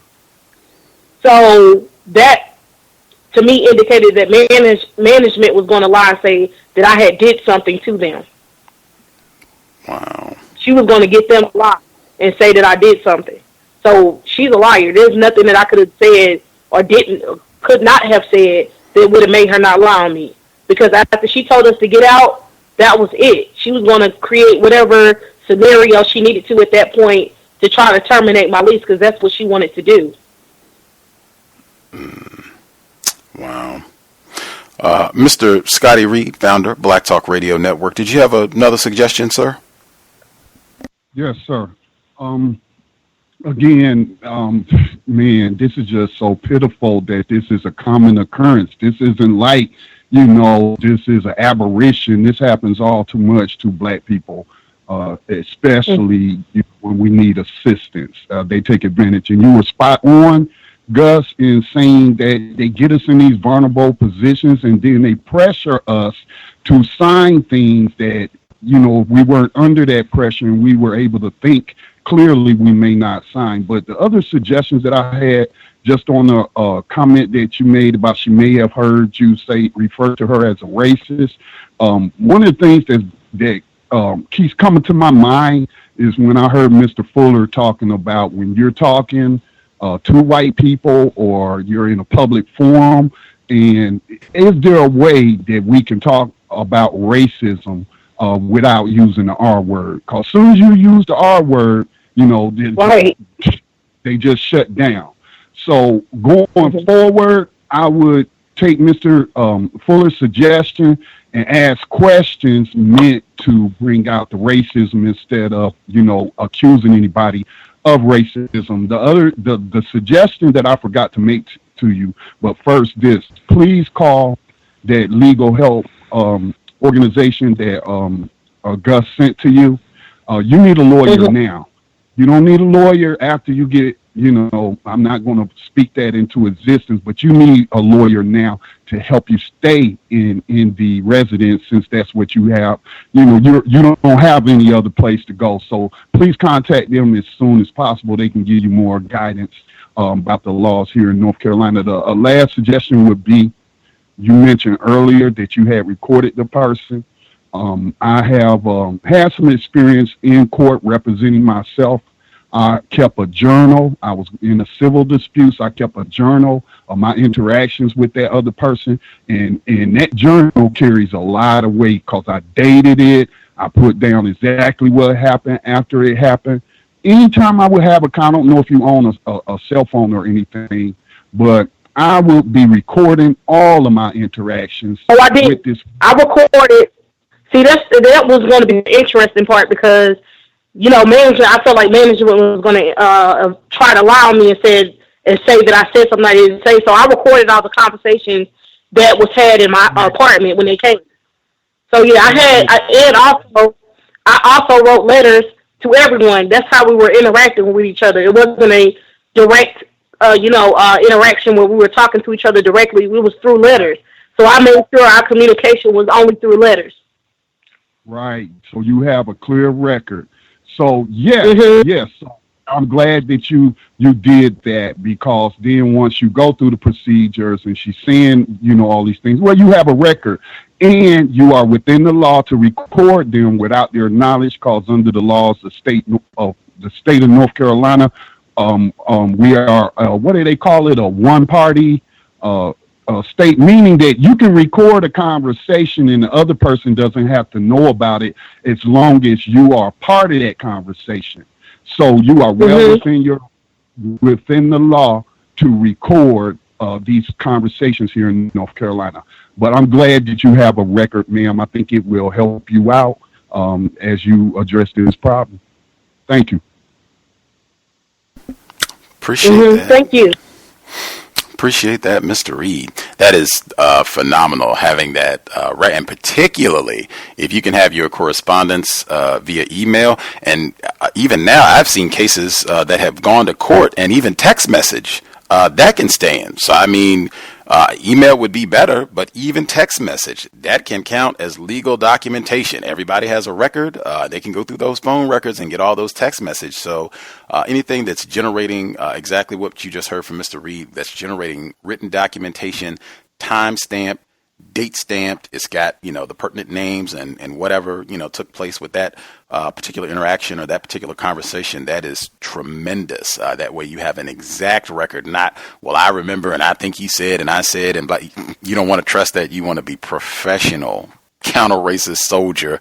Here's the documentation. We can just print out exactly what you said on, January 5th at 9 a.m. Eastern time. Boom, boom, boom. This was my reply at 10:30 a.m. That's the way you want to be able to go through your record. I also wrote her an email. I'm sorry, excuse me. I didn't mean to interrupt you. Proceed. I also wrote her an email right after we had the meeting, stating, what transpired in the meeting and why I didn't understand why she was talking to me the way she was and all of that. So I definitely made sure that was documented, and I sent her an email about her behavior and why I didn't understand why she was, behaving like she was behaving. Grant, just to have that documented. Outstanding. I'm a big advocate of the question asking as well. I know Mr. Reed mentioned that. Mr. Fuller talks about that all the time. We mention that all the time in the context of workplace too, figuring out as many questions. The caller, formerly known as 1842, Emmy, did you have a question or suggestion for Mia?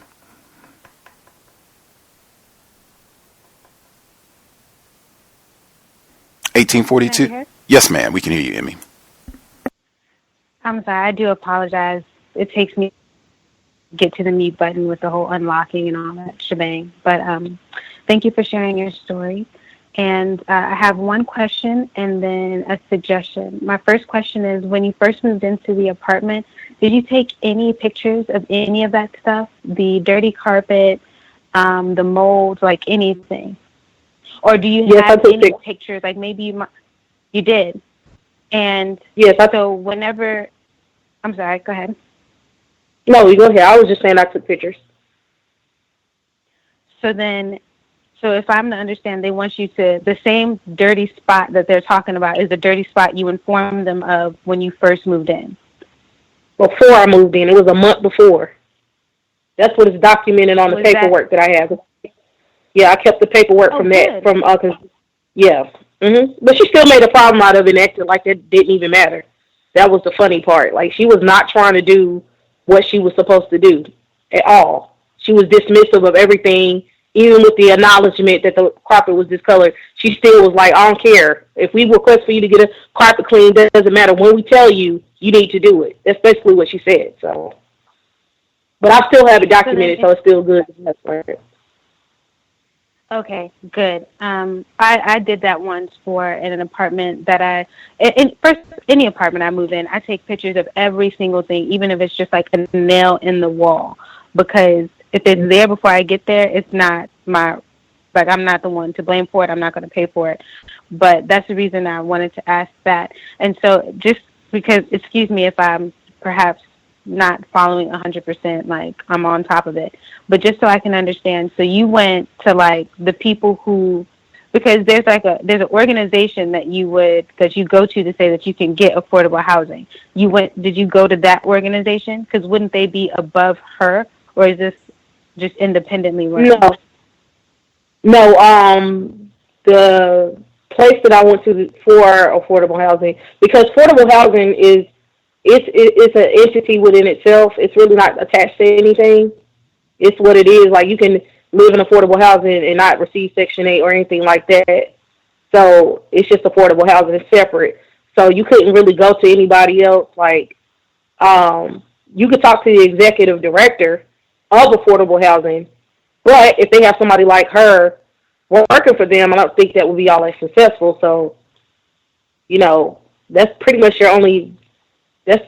Unless you're going to go above affordable housing, which means you will probably have to do something with court or something like that. But if I would have went that far, I wouldn't have to live at this current moment. So. Okay. And do you meet with anyone? Like, what are your options?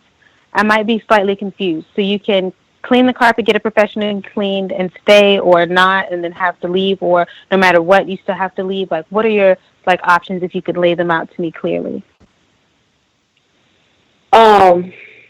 Basically, when I saw the MOU, she was saying that I have to comply to any demands that I receive from housing, from management.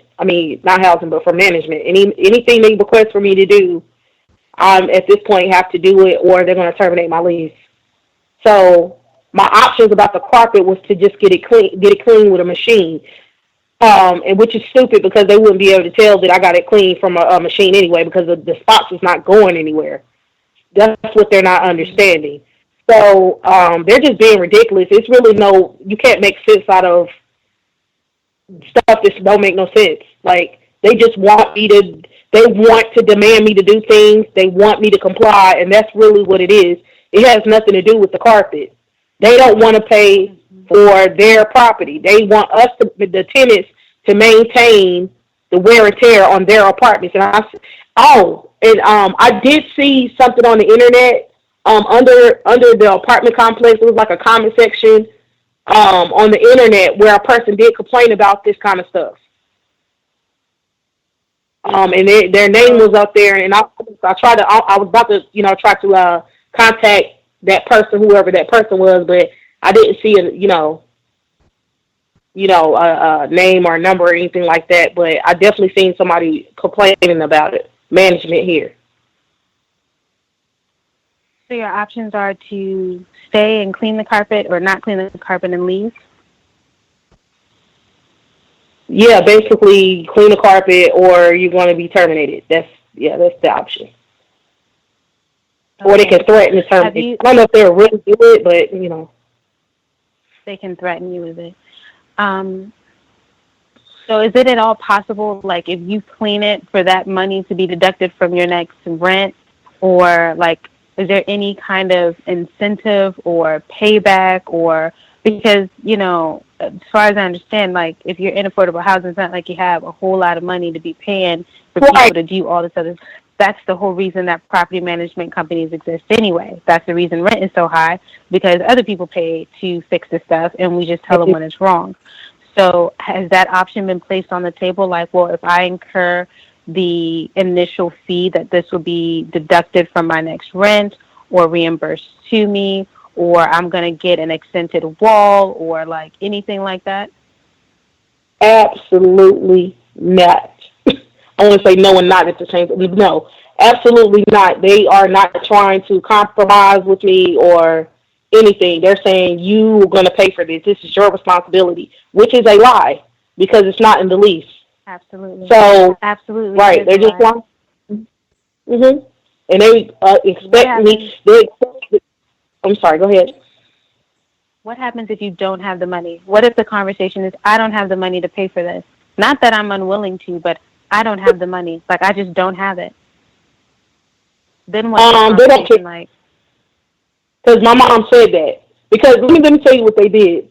So my mom, she initially agreed to pay for the finances to get my carpet cleaned to the operations director. She stated that she would do that, but then something came up where she wasn't going to have the money. So in the meeting, she said, they basically know. She sent me a letter. The executive director sent me a letter and said, on this such and such date, a person who identified herself as your mother said that she was going to get the carpet cleaned.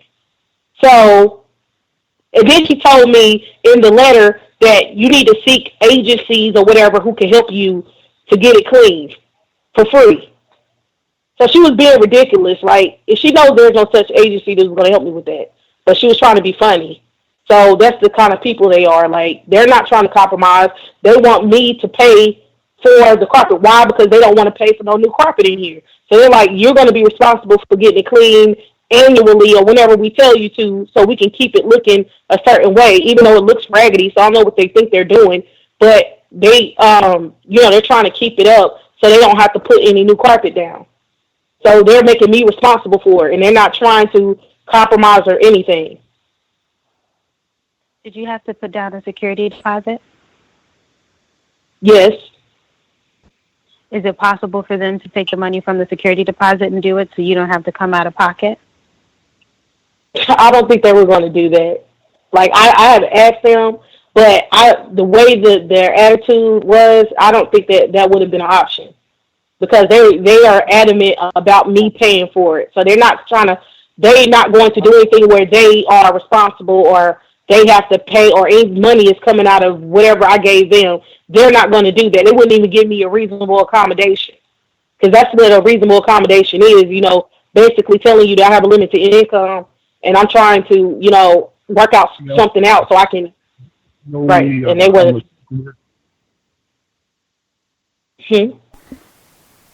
Sorry about that. Okay. Absolutely. I totally understand. Like, I totally get it. I was simply trying to find, like, the best, the way so that you don't have to come out of your next pay or whatever to pay for this carpet, but you don't also have to incur the stress of trying to find a new place to live in, like, 9 or 10 days.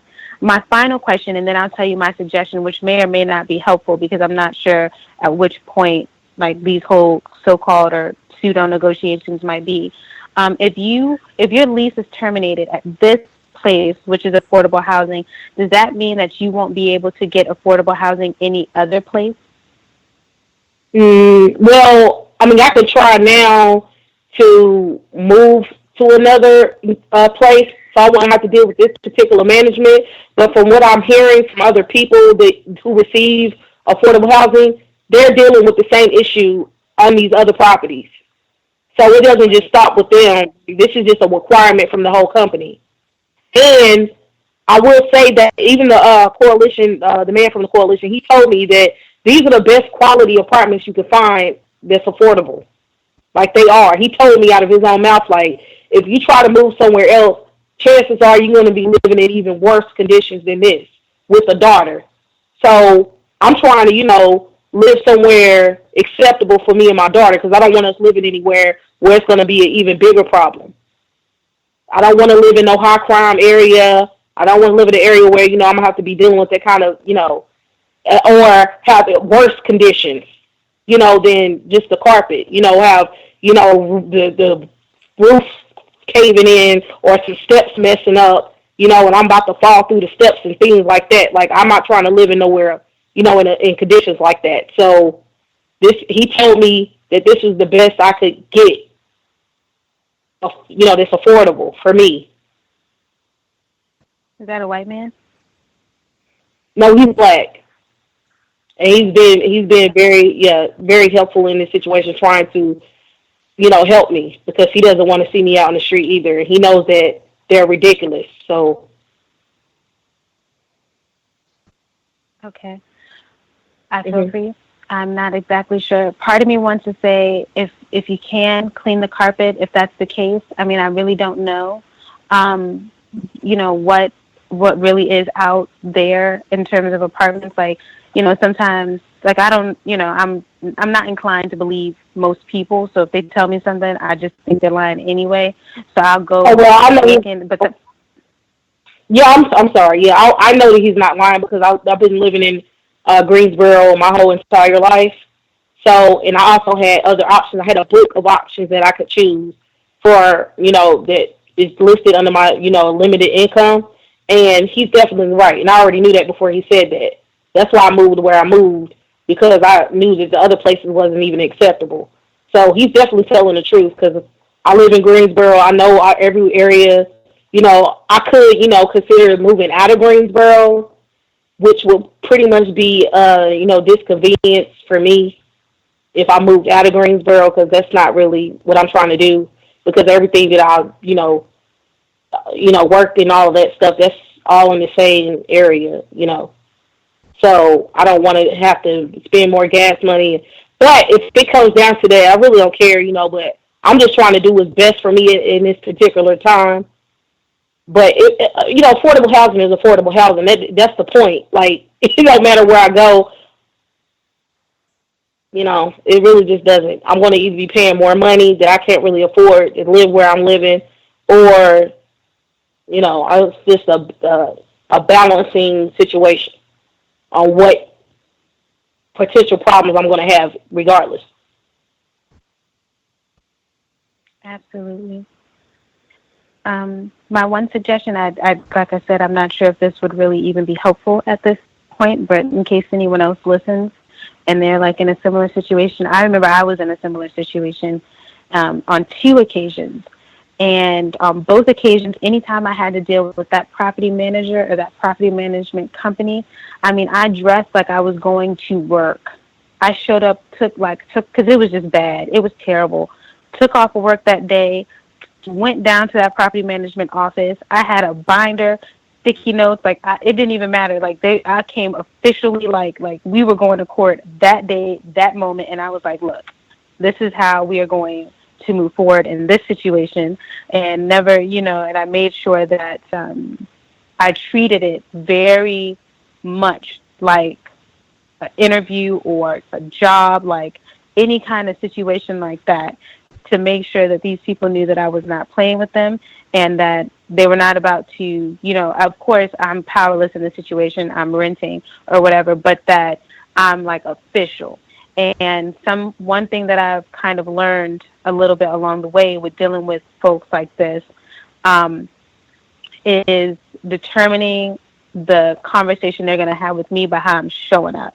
And like I said, I don't know if that'll be helpful for you, because I don't know if you're going to have any meetings for them or whatever, but I mean, briefcase, laptop, I open it, highlighter pens, they're talking, I'm scribbling every single thing they're saying, and it's and all of a sudden it's well, miss, miss, yeah, absolutely, what'd you say? Okay, yeah, you said you weren't going to fix that at, what time is it, 9:22, I was like that. I was taking pictures, I'd even walk up into the management office taking pictures, oh, well, that crown molding doesn't look moldy like mine. Oh, look, you have the new fixtures up in here. I was very excessive with it. And in both situations, I think because I did that, I was able to give off a certain thing, and I was able to get a little bit more from the situation. I still left both situations eventually, but one ended up a little bit better than the other. So, and I super serious, coffee in hand, steam coming. I marched down there, just, yeah, let's do this, as if it was the most important meeting there ever was. Again, I don't know if that'll be helpful, but, and just, I'm not so sure in which way you're leaning, but it seems to me that I feel like cleaning the carpet might be the constructive route to go, especially if you're in the best area and you're not necessarily ready to move. I know that, money is always tight, but it seems like that might be. And if you do that, then I mean, keep all receipts, all documentation, get them to sign it. You know what I'm saying? Like, I'd make the biggest to do about it. I need you to show up when this person is cleaning up the carpet. As a matter of fact, I need the carpet man to tell us what I went. I'm sorry, not you, but I actually videotape myself cleaning the carpet, and videotape myself, cleaning the stuff, so I could prove that I did it. And because she kept telling me all these little remedies, like, oh, you should do this, that, third, and you can get it out. I was like, okay, well, I'm gonna go ahead and record this and see if this works. Oh, sorry, didn't work. But at least I tried, and you see that I tried. So, but these people, that when you're dealing with people like this, they don't give a. They want to harass you. I already understand that. That's what I'm dealing with. I'm dealing with people who they think of me in a certain way because I live, under a certain means, and they just look at me a certain way. So they're like, "Oh, you're pathetic." We're just gonna get this person. I'm pretty sure that they treat everyone in this entire complex the same exact way. It's not just me. It's all of the black people who live here. So it does not matter how you dress, no matter all that stuff.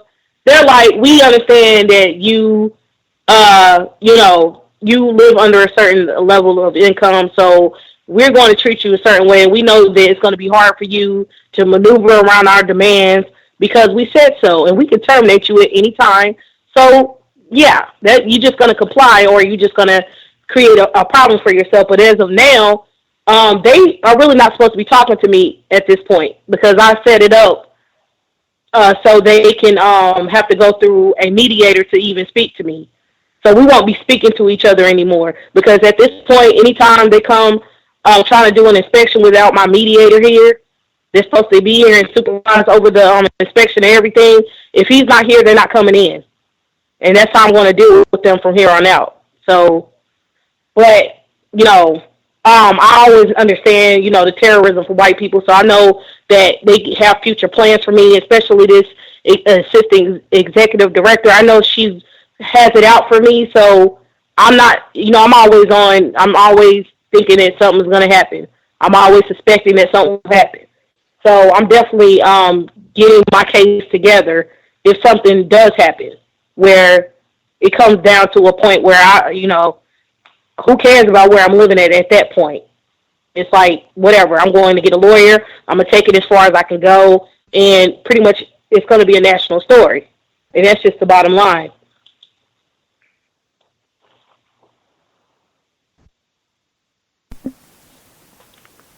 $18.42, did that, I guess you gave your suggestion. Were you satisfied? I'm sorry, the phone locked up on me again. Yes, I was just going to say thank you for talking with me, and keep us posted. I guess like a compensatory call or a workplace or something. Keep us posted. All right, thank you. Thank you. The caller 4243, last four digits 4243. Did you have a question or a suggestion for Mia? Yes. Hello. Thank you for taking my call. This is Jay from Ohio.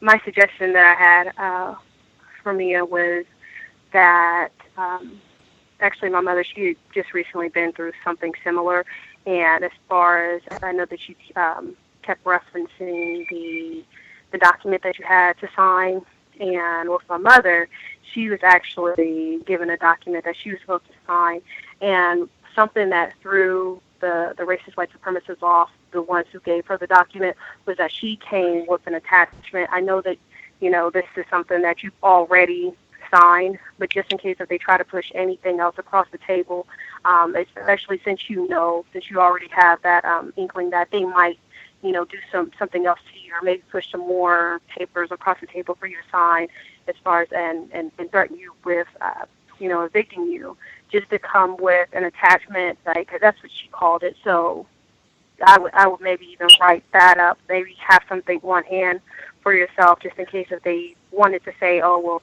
you're being aggressive again, this is another point that you're being aggressive, and you need to sign this. I would also, because I understand that you said that you've already been documenting, that is actually something that I feel like I've found, especially when my mother told me about this, I found it to be very constructive because it kind of throws them off guard because I feel like they just assume that we are not prepared and we don't think at least one step ahead. The other thing, just referencing back to the carpet, I definitely understand where you're coming from. I actually just recently moved myself, but I would also then understand that you have been getting things in writing, or you have been trying to correspond with them in writing, which is definitely something that's really important. I've from my experience, not just like in personal, but also on the job as well.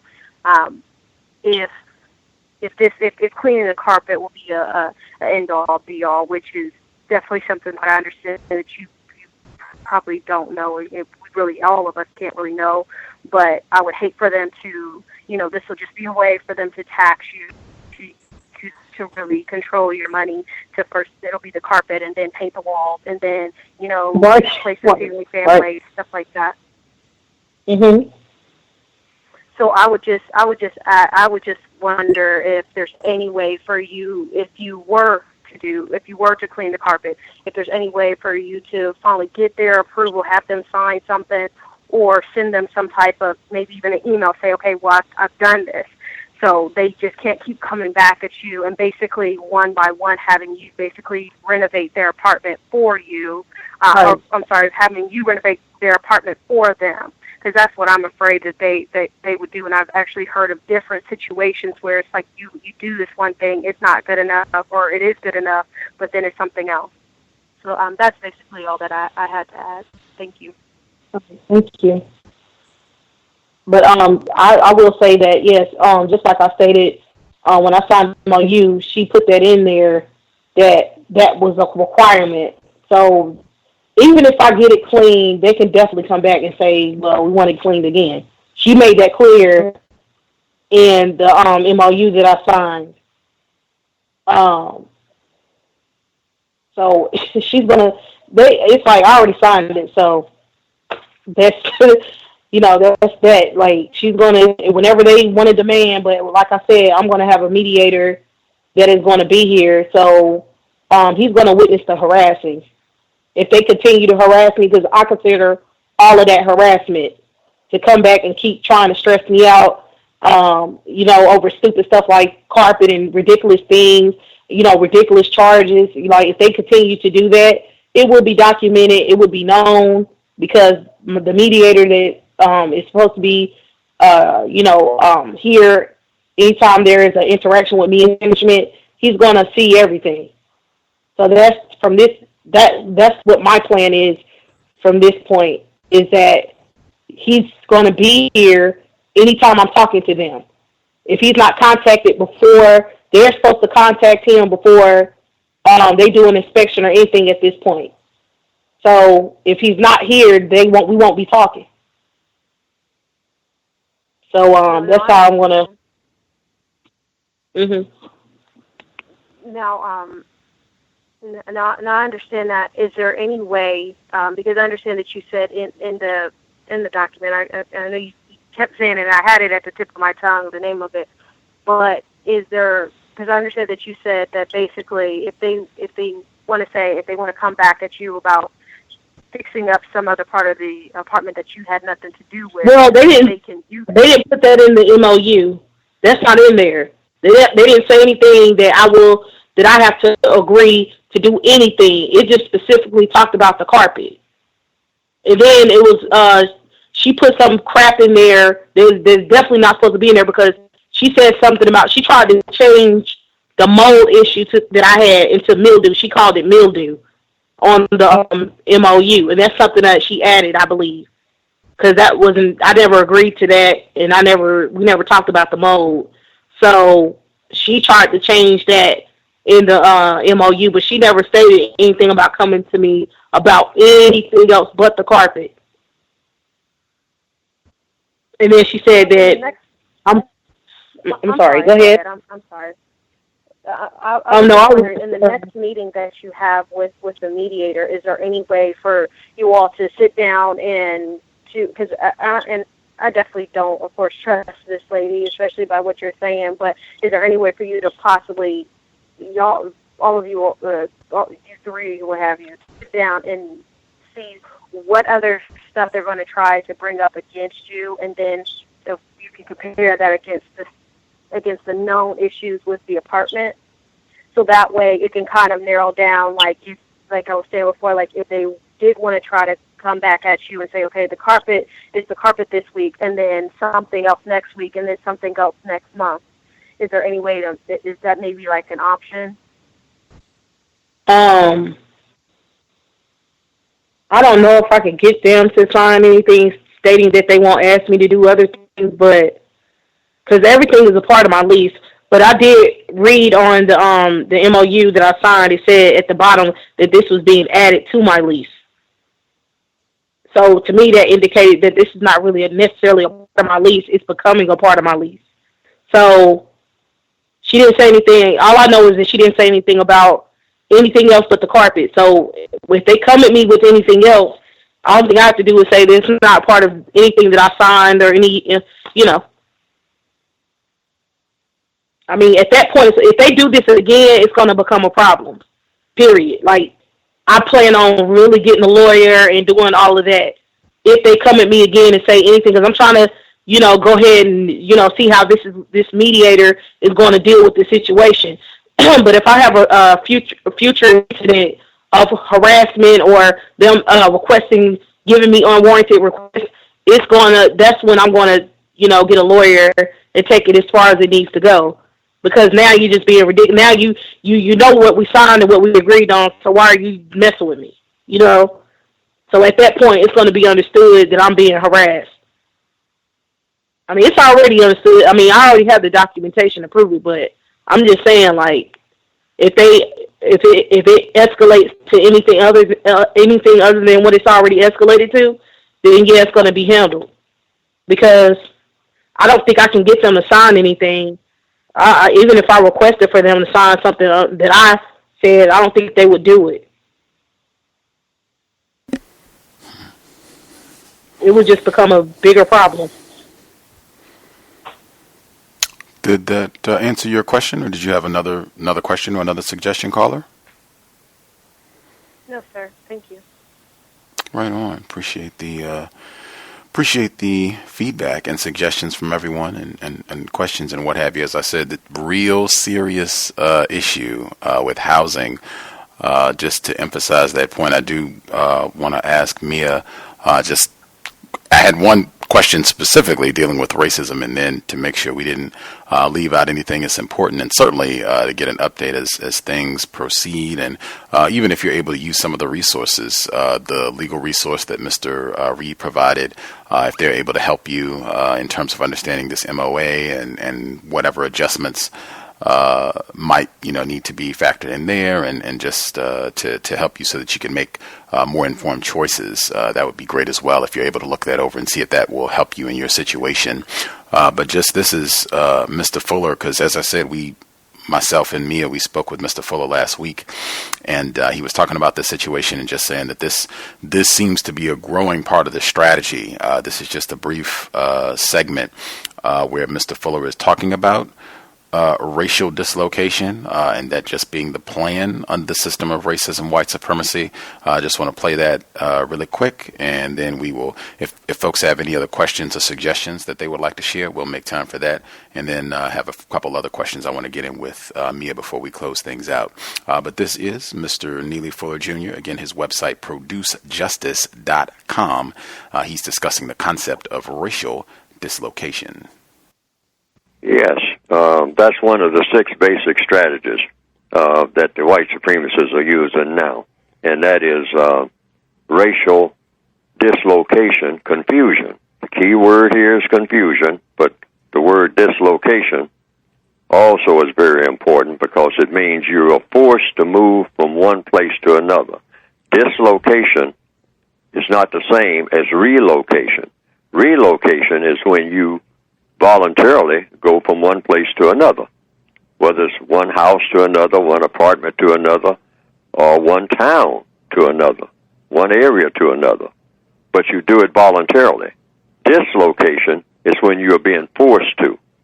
Now, the white supremacists have to be able to make black people, non-white people, move from one place to another. They're not going to give that up. That goes with the package, the entire package of the system of white supremacy itself. In the system of white supremacy, there are some absolutes. So always be prepared to be forced to move. I mean, if you're renting a place and whatnot, you can think that you're settled in and all like that, even with a fine job and all like that. All they have to do is just come around and go up on your rent. But you say, well, that's all the more reason I don't rent. I own my own place. Oh, you think you do, and you're non-white? Well, they can come along and say, we got something called eminent domain. And we are going to run some railroads through where your house is. Why? Because it's good for the body politic as a whole. And you say, well, why my house? Well, why not your house? And that's the kind of answer they give. So, where the black people are, that's where they run the new rail lines. And the black people have to move. They say, well, that happens to some white people too. True. But white people have more alternatives. Mm-hmm. They have more compensation. The black people don't get this. And they're forced to move maybe several times, where the white person might not be forced to move but once. See, black people are always on the move. You look at the newsreels and all like that. It's always dark-skinned people who have their babies in their arms, straggling across the desert, or trying to get over some fence, or trying to cross somebody's border, with someone chasing them with rifles, trying to corral them and send them back where they came from, whatnot. Well, where they came from was also orchestrated by the white supremacists. You're forced to move from where you are. Then when you get ready to go to another place, they're saying you can't come here. Even though they control, the white supremacists control all places where non-white people are. You got to have that in mind.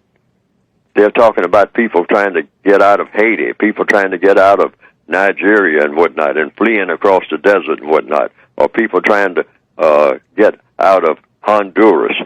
Well, why are they trying to leave Honduras? They say, well, the gang warfare and people with guns and people just going around crazy, doing crazy things, burning down people's houses and shooting them in the street. And the little children, not being able to play on the playground because somebody's going to kill them and all like that. Well, now, why is this happening? The white supremacists are behind it. Where the guns come from? Always the white supremacists. Nobody but them. Nobody but them. Always them. Never anybody else. It's always them. Where dark-skinned people, people of color, are concerned. So the people say, I can't stay here anymore. I can't stay in this neighborhood anymore. I'm in south side of Chicago. I can't stay here anymore. I got to get out. So that's one way of getting you out. Gunfire, that they just allow people bodies to stack up in the funeral homes every weekend. So you decide that you can't walk the streets, you can't get to work, you can't stand on that bus stop early in the morning, and the person at your job is threatening to fire you because you are not arriving on time, and you say, well, if I go out in the dark, I have to leave where I am in the dark, and I have to stand on the bus stop, and the bus is always late. See, it's all well figured out. The white supremacists already know this because they orchestrated it, and so they know you can't stay there. So you're going to be looking for another place. And when you go looking for that other place, they say, oh, sure, you can move in here, but now, where's the money? You say, well, I don't have that much money. Well, then you can't move in here. It takes money. The world goes around on money, buddy. So keep moving. Yes. So that's something that's going to continue. That's why when people say that they don't want to talk about racism, they're really saying, I don't want to talk about anything that has to do with my being on this planet. Right. I want to talk about something about, on another planet. You know, I don't even want to talk about anything that has to do with me being on this planet, because you better believe if you have dark skin and you're on this planet, you are under the system of white supremacy, and all of your problems come from that. Wow. So it means that you have to be serious about what white supremacy is and how it works and what to do about it on a daily basis. Exactly. And as far as dislocation is concerned, being forced to move from one place to another, stop accumulating stuff that you don't need. Context of white supremacy, Mr. Neely Fuller Jr. You can get Word Guide, Code Book, producejustice.com, producejustice.com.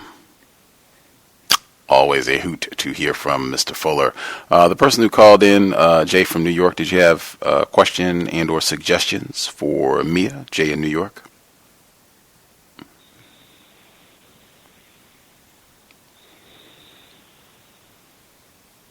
Jay in New York, are you with us? Your line should be open.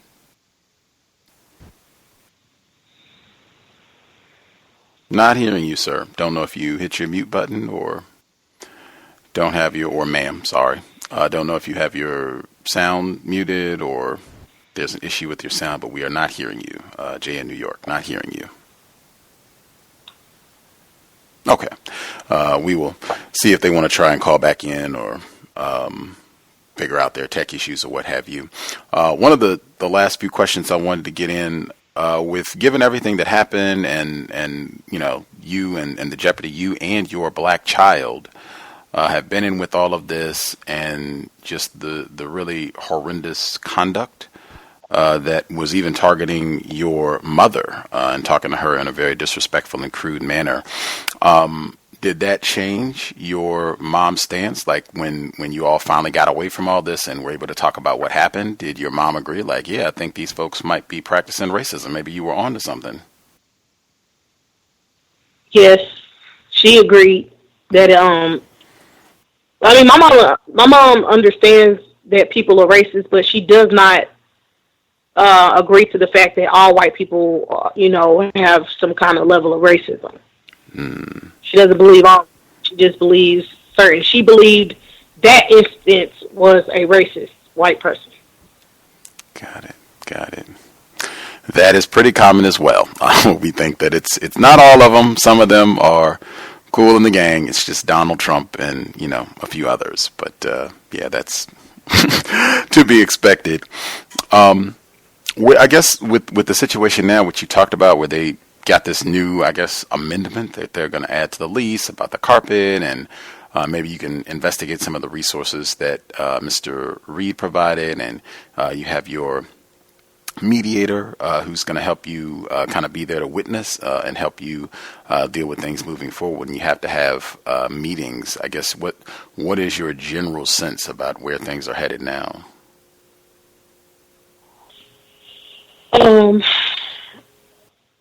I have no idea. I hope it's for the best.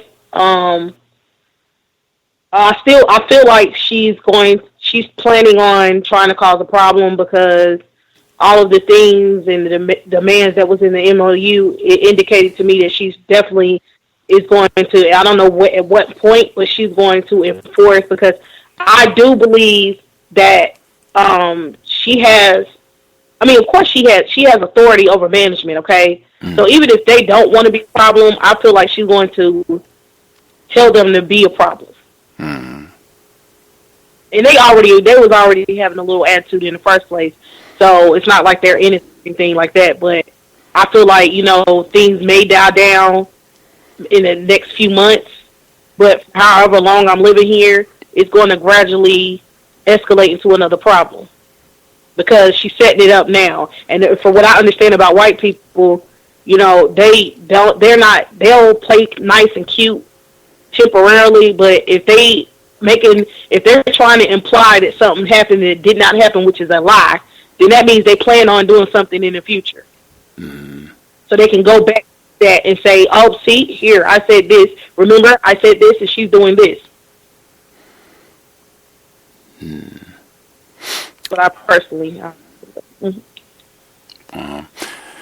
I mean, the treachery, I think, has been pretty abundant from what you have reported. If, you have suspicions that they might have done some switching things around after you had signed a legal binding document, that they might have went and tried to alter it or change it and make it look like you signed something that you actually didn't, and everything else that's been presented trying to get you to pay for things that were, already broken prior to you even moving into the premises. So all of that is valid. And I think one of the previous callers where she was saying that this could just become the pattern where they just get you to furnish, all new tidings, all new carpet and everything else for the apartment. Right. And they don't have to pay for anything. Like, I could totally see that being the pattern with racists.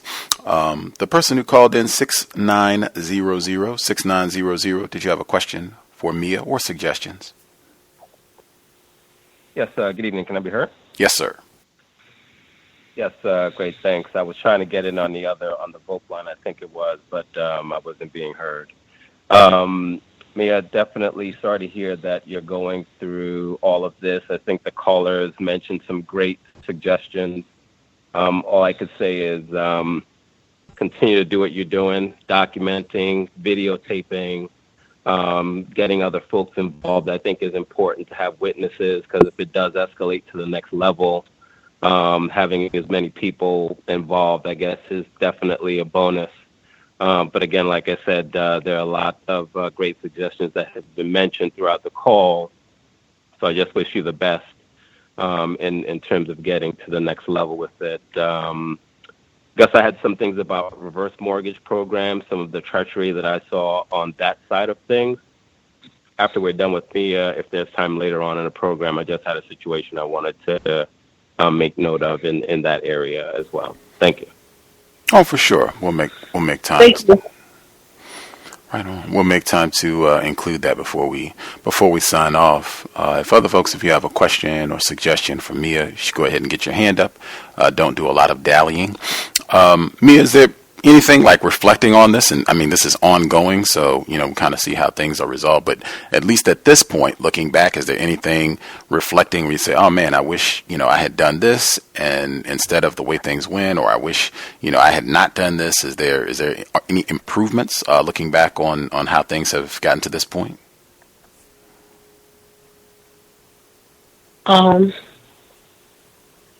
I just feel like I did the best I could do. And I don't feel like it's anything else I could have done. I mean, I could have just complied.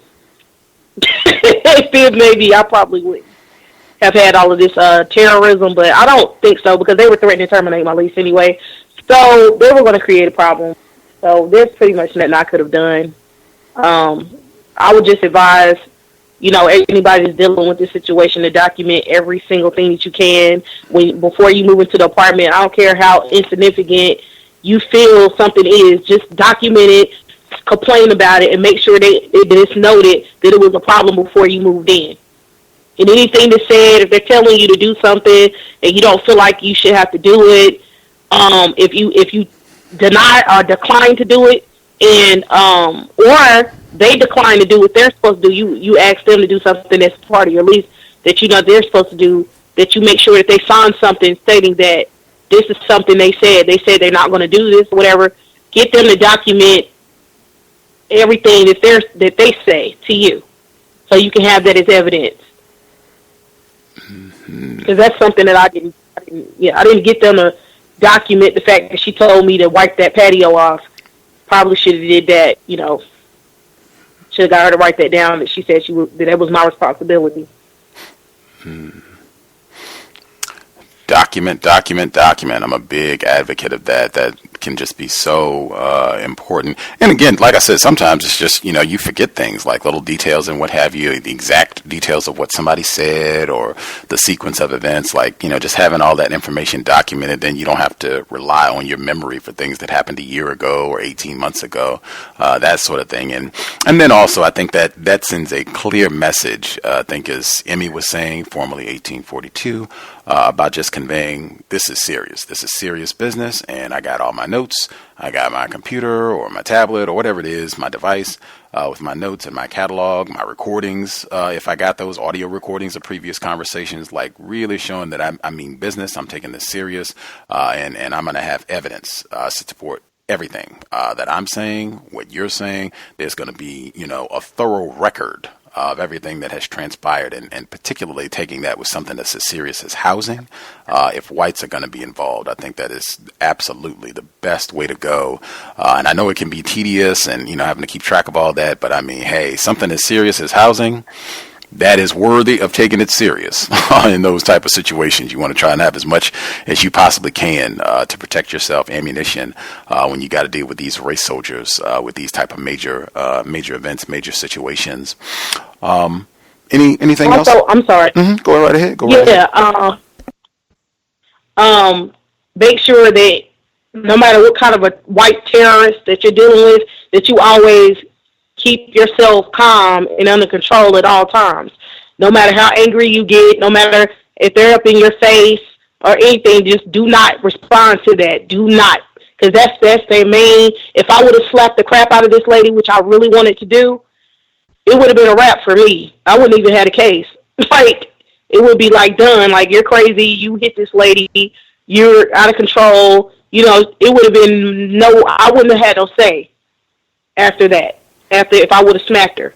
So do not, let these people, piss you off, because to me, the way I look at white people, it's just systematic with them. It's just their nature, it's their behavior. And just like you said, Gus, I always expect them to be terrorists. I never expect them to be my friend. I don't expect them to see my way or, to sympathize with me or anything. I always expect terrorism anytime I'm in an interaction with a white person. Pure counter-racist logic. Music to my ears. And again, just keep it in mind. I mean, it just happens to be that this is North Carolina. So, I mean, you got real current illustrations of exactly what she just said. Keith Lamont Scott, Jonathan Farrell. They are experts at that sort of thing. It's, oh my gosh, nigger scared me to death. I had to shoot him 8 times, or I had to shoot him. And in fact, it was just in North Carolina where they slammed that teenage black girl on the ground in the school. Same type of thing. Oh my gosh, the niggers were out of control. We just had to do it. I mean, the niggers, you got to do what you got to do. I had to deal with stuff like that in school as well. The physical restraints and that kind of thing. I've dealt with situations like that with resource officers. So, wow, that is the system of white supremacy. That is what we're dealing with from childhood all the way to the grave and beyond. You can just expect terrorism from whites, and I think just being honest about that as early as possible, as soon in your existence as possible. I think that just puts you in a much better position to think of counter-racist strategies. Things to do to try to help you be in the best position to neutralize these constant attacks. But definitely appreciate, because I say this for workplace racism. This is one of those topics that is also, this is not fun to talk about, being in a situation where whites are threatening to boot you out of your house, and just all of the stress of having to deal with that, and then these abusive and violent white women coming and being involved with your situation and trying to make you spend money that you don't have, and attacking your mom. I mean, just all of it is just heinous. And I really sincerely, I apologize and regret that you've had to deal with all this, but appreciate you taking some of the time out of your Monday evening to speak with us. And I hope just for listeners, I hope some of what you've heard clarifies certain aspects of how racism, white supremacy operates. Particularly with housing, since that's what we've been talking about. As Mia said so beautifully, the importance of keeping our calm, keeping control of our emotions. That's important in all settings with regards to counter racism. And if you are a renter, if you're a homeowner, whatever it is, get information, be knowledgeable about what your rights are, because that sort of thing it tends to be very region specific.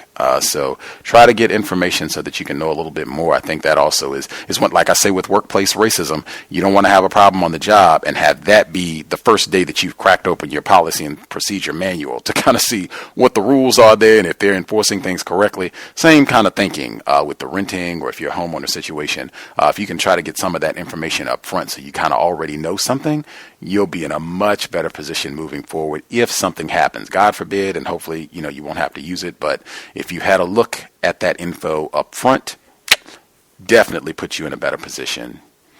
The caller who was going to share about the reverse mortgages, did you want to give us the information? Yes, sure. Thanks for that, Gus. I just wanted to share just a situation that I bumped into just going back to visit with some of the family over the New Year time frame. So my family member was telling me about a reverse mortgage program that, and I'll kind of preface this to say that my cousin is in a tragic relationship. She's married to a white male, and her parents are in their elder years, unable to really kind of do for themselves. So within that situation, she's trying to find assistance. Exactly. She's trying to find assistance and trying to help them get some funds for their home and things of that nature. Now, they live in a very high net worth area in Brooklyn where the, Victorian homes, the homes are really high net worth area at this point. They've lived in the home for 30 plus years. They're probably a year and a half away from paying off their mortgage. So there are a lot of people swooping in on these elderly, non-white individuals for these reverse mortgage programs. Enter her white husband's cousin, who's been referred by the husband, because now the whole family is kind of in this tragic mind state because he's a savior at this point. So cousin comes in, says he has a great program. All they have to do, and just think about this, all they have to do after paying the mortgage for 30 plus years is pay $15,000 to get into this reverse mortgage program. Now, I didn't hear about this until the end, after it was all said and done. So they pay $15,000 to get into the reverse mortgage program. They're able to get into the reverse mortgage program after coming out of pocket $15,000.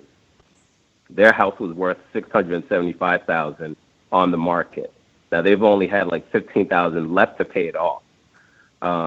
Anyone who would have listened to this would have said that this makes absolutely no sense in the world. Unfortunately, as we know, having any contact with them, especially in that type of scenario where they come into the living room, the cousin who no one knows sits down and kind of just spews all these numbers out. End all be all, they did it. It's all said and done.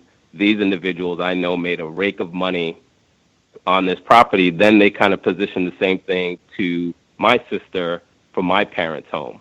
Again, my parents' home is in that same type of area, same type of net worth. I sent the individual 15 questions in reference to this program, just kind of going through step by step, just like Mr. Fuller talks about, questions and answers. After the 15 questions I sent him, he sent my sister back an email stating, oh, there's a new program that we can get into now. And let me just kind of go back a little bit. They said that my father would have to pay $18,000 cash up front in order to qualify for the program. After I sent the 15 questions, they came back a day later and said, oh, you know what, we found a new program that you would now not have to put any money down. We can get you into the program without the $18,000. Let's just start doing the paperwork.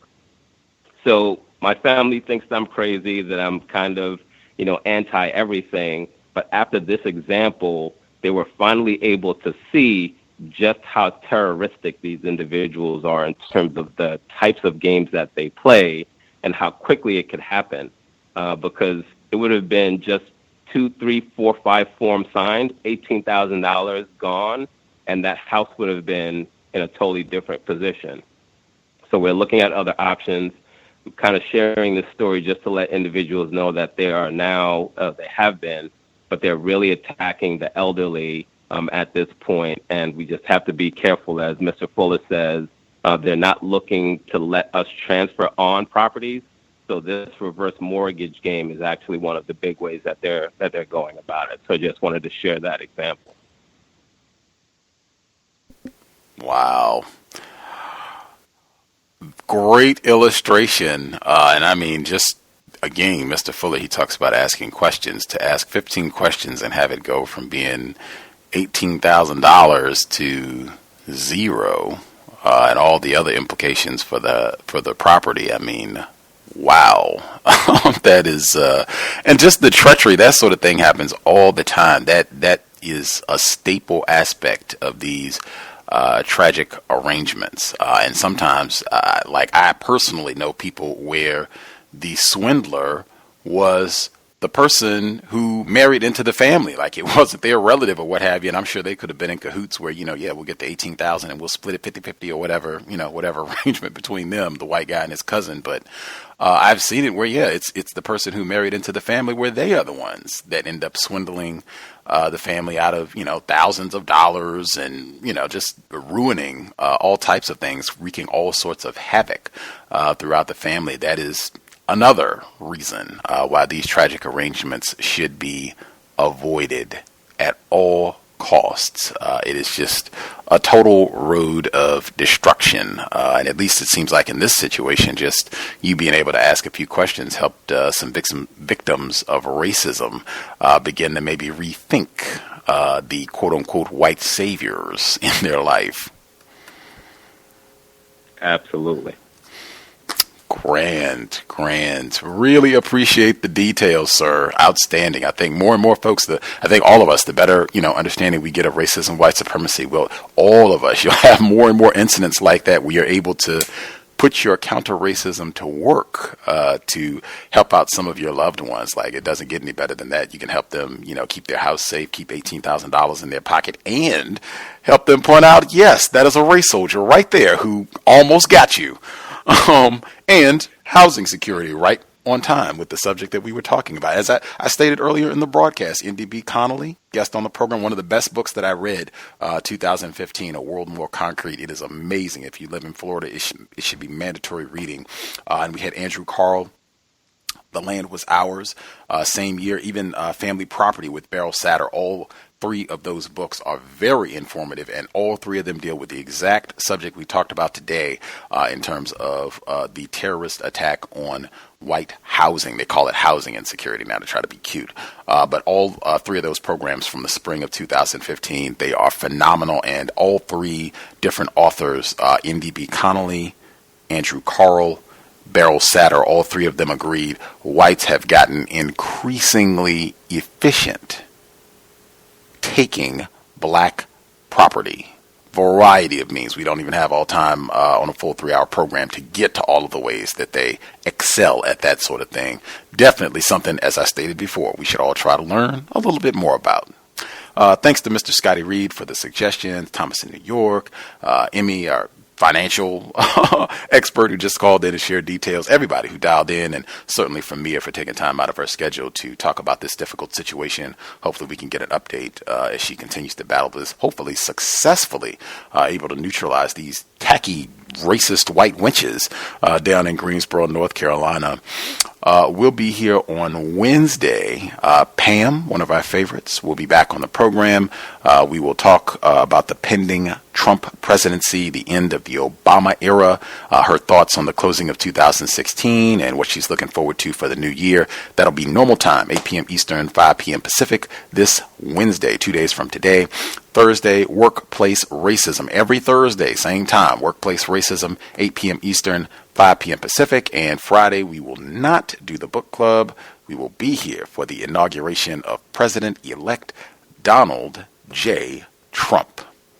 I am excited. I will encourage again, if you have favorite moments from the past 8 years of President Obama, speeches, moments where whites were being tacky and racist, that would be especially good. If you have any favorites, any moments where whites got caught exchanging racist emails or saying something tacky and racist about President Obama or First Lady Michelle Obama or Sasha and Malia, please, please, please, I do not think, this week should get by without all the legions of incidents of tacky, racist behavior that has been on display for the last almost decade. So any of those, feel free to share any inspiring moments where, you felt great or you appreciated having the Obamas in the White House for a time. Share.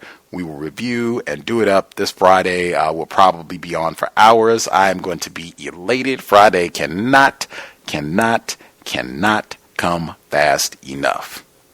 With that, invest if you think the program is constructive. Racism-notes.blogspot.com. Listener supported counter racist radio. PayPal button is in the top right corner. If you're not into PayPal, drop us an email. We will get you a physical mailing address.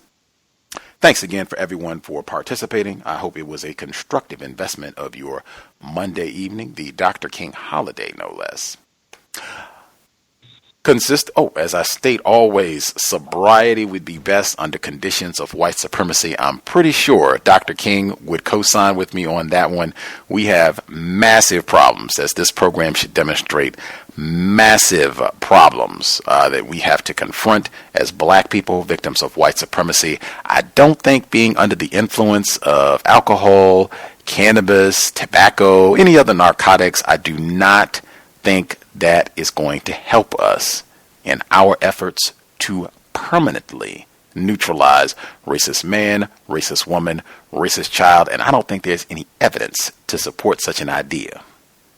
Sobriety would be best. With that, Creator, we ask that you help us remain patient with other black people, victims of white supremacy. We ask that you help us remain patient with ourselves. Remind us to demonstrate the highest levels of black self-respect at all times, in all places, each and every time we are in contact with another black person. It has been time. Replace white supremacy with justice immediately. Context of White Supremacy signing out. Thanks all for tuning in. Nigga, you so brainwashed. I'm a victim, brother. Problem. You're a victim. I'm a victim of 400 years of conditioning. Shut up. The man has programmed my conditioning. Mm-hmm. Even my conditioning has been conditioned.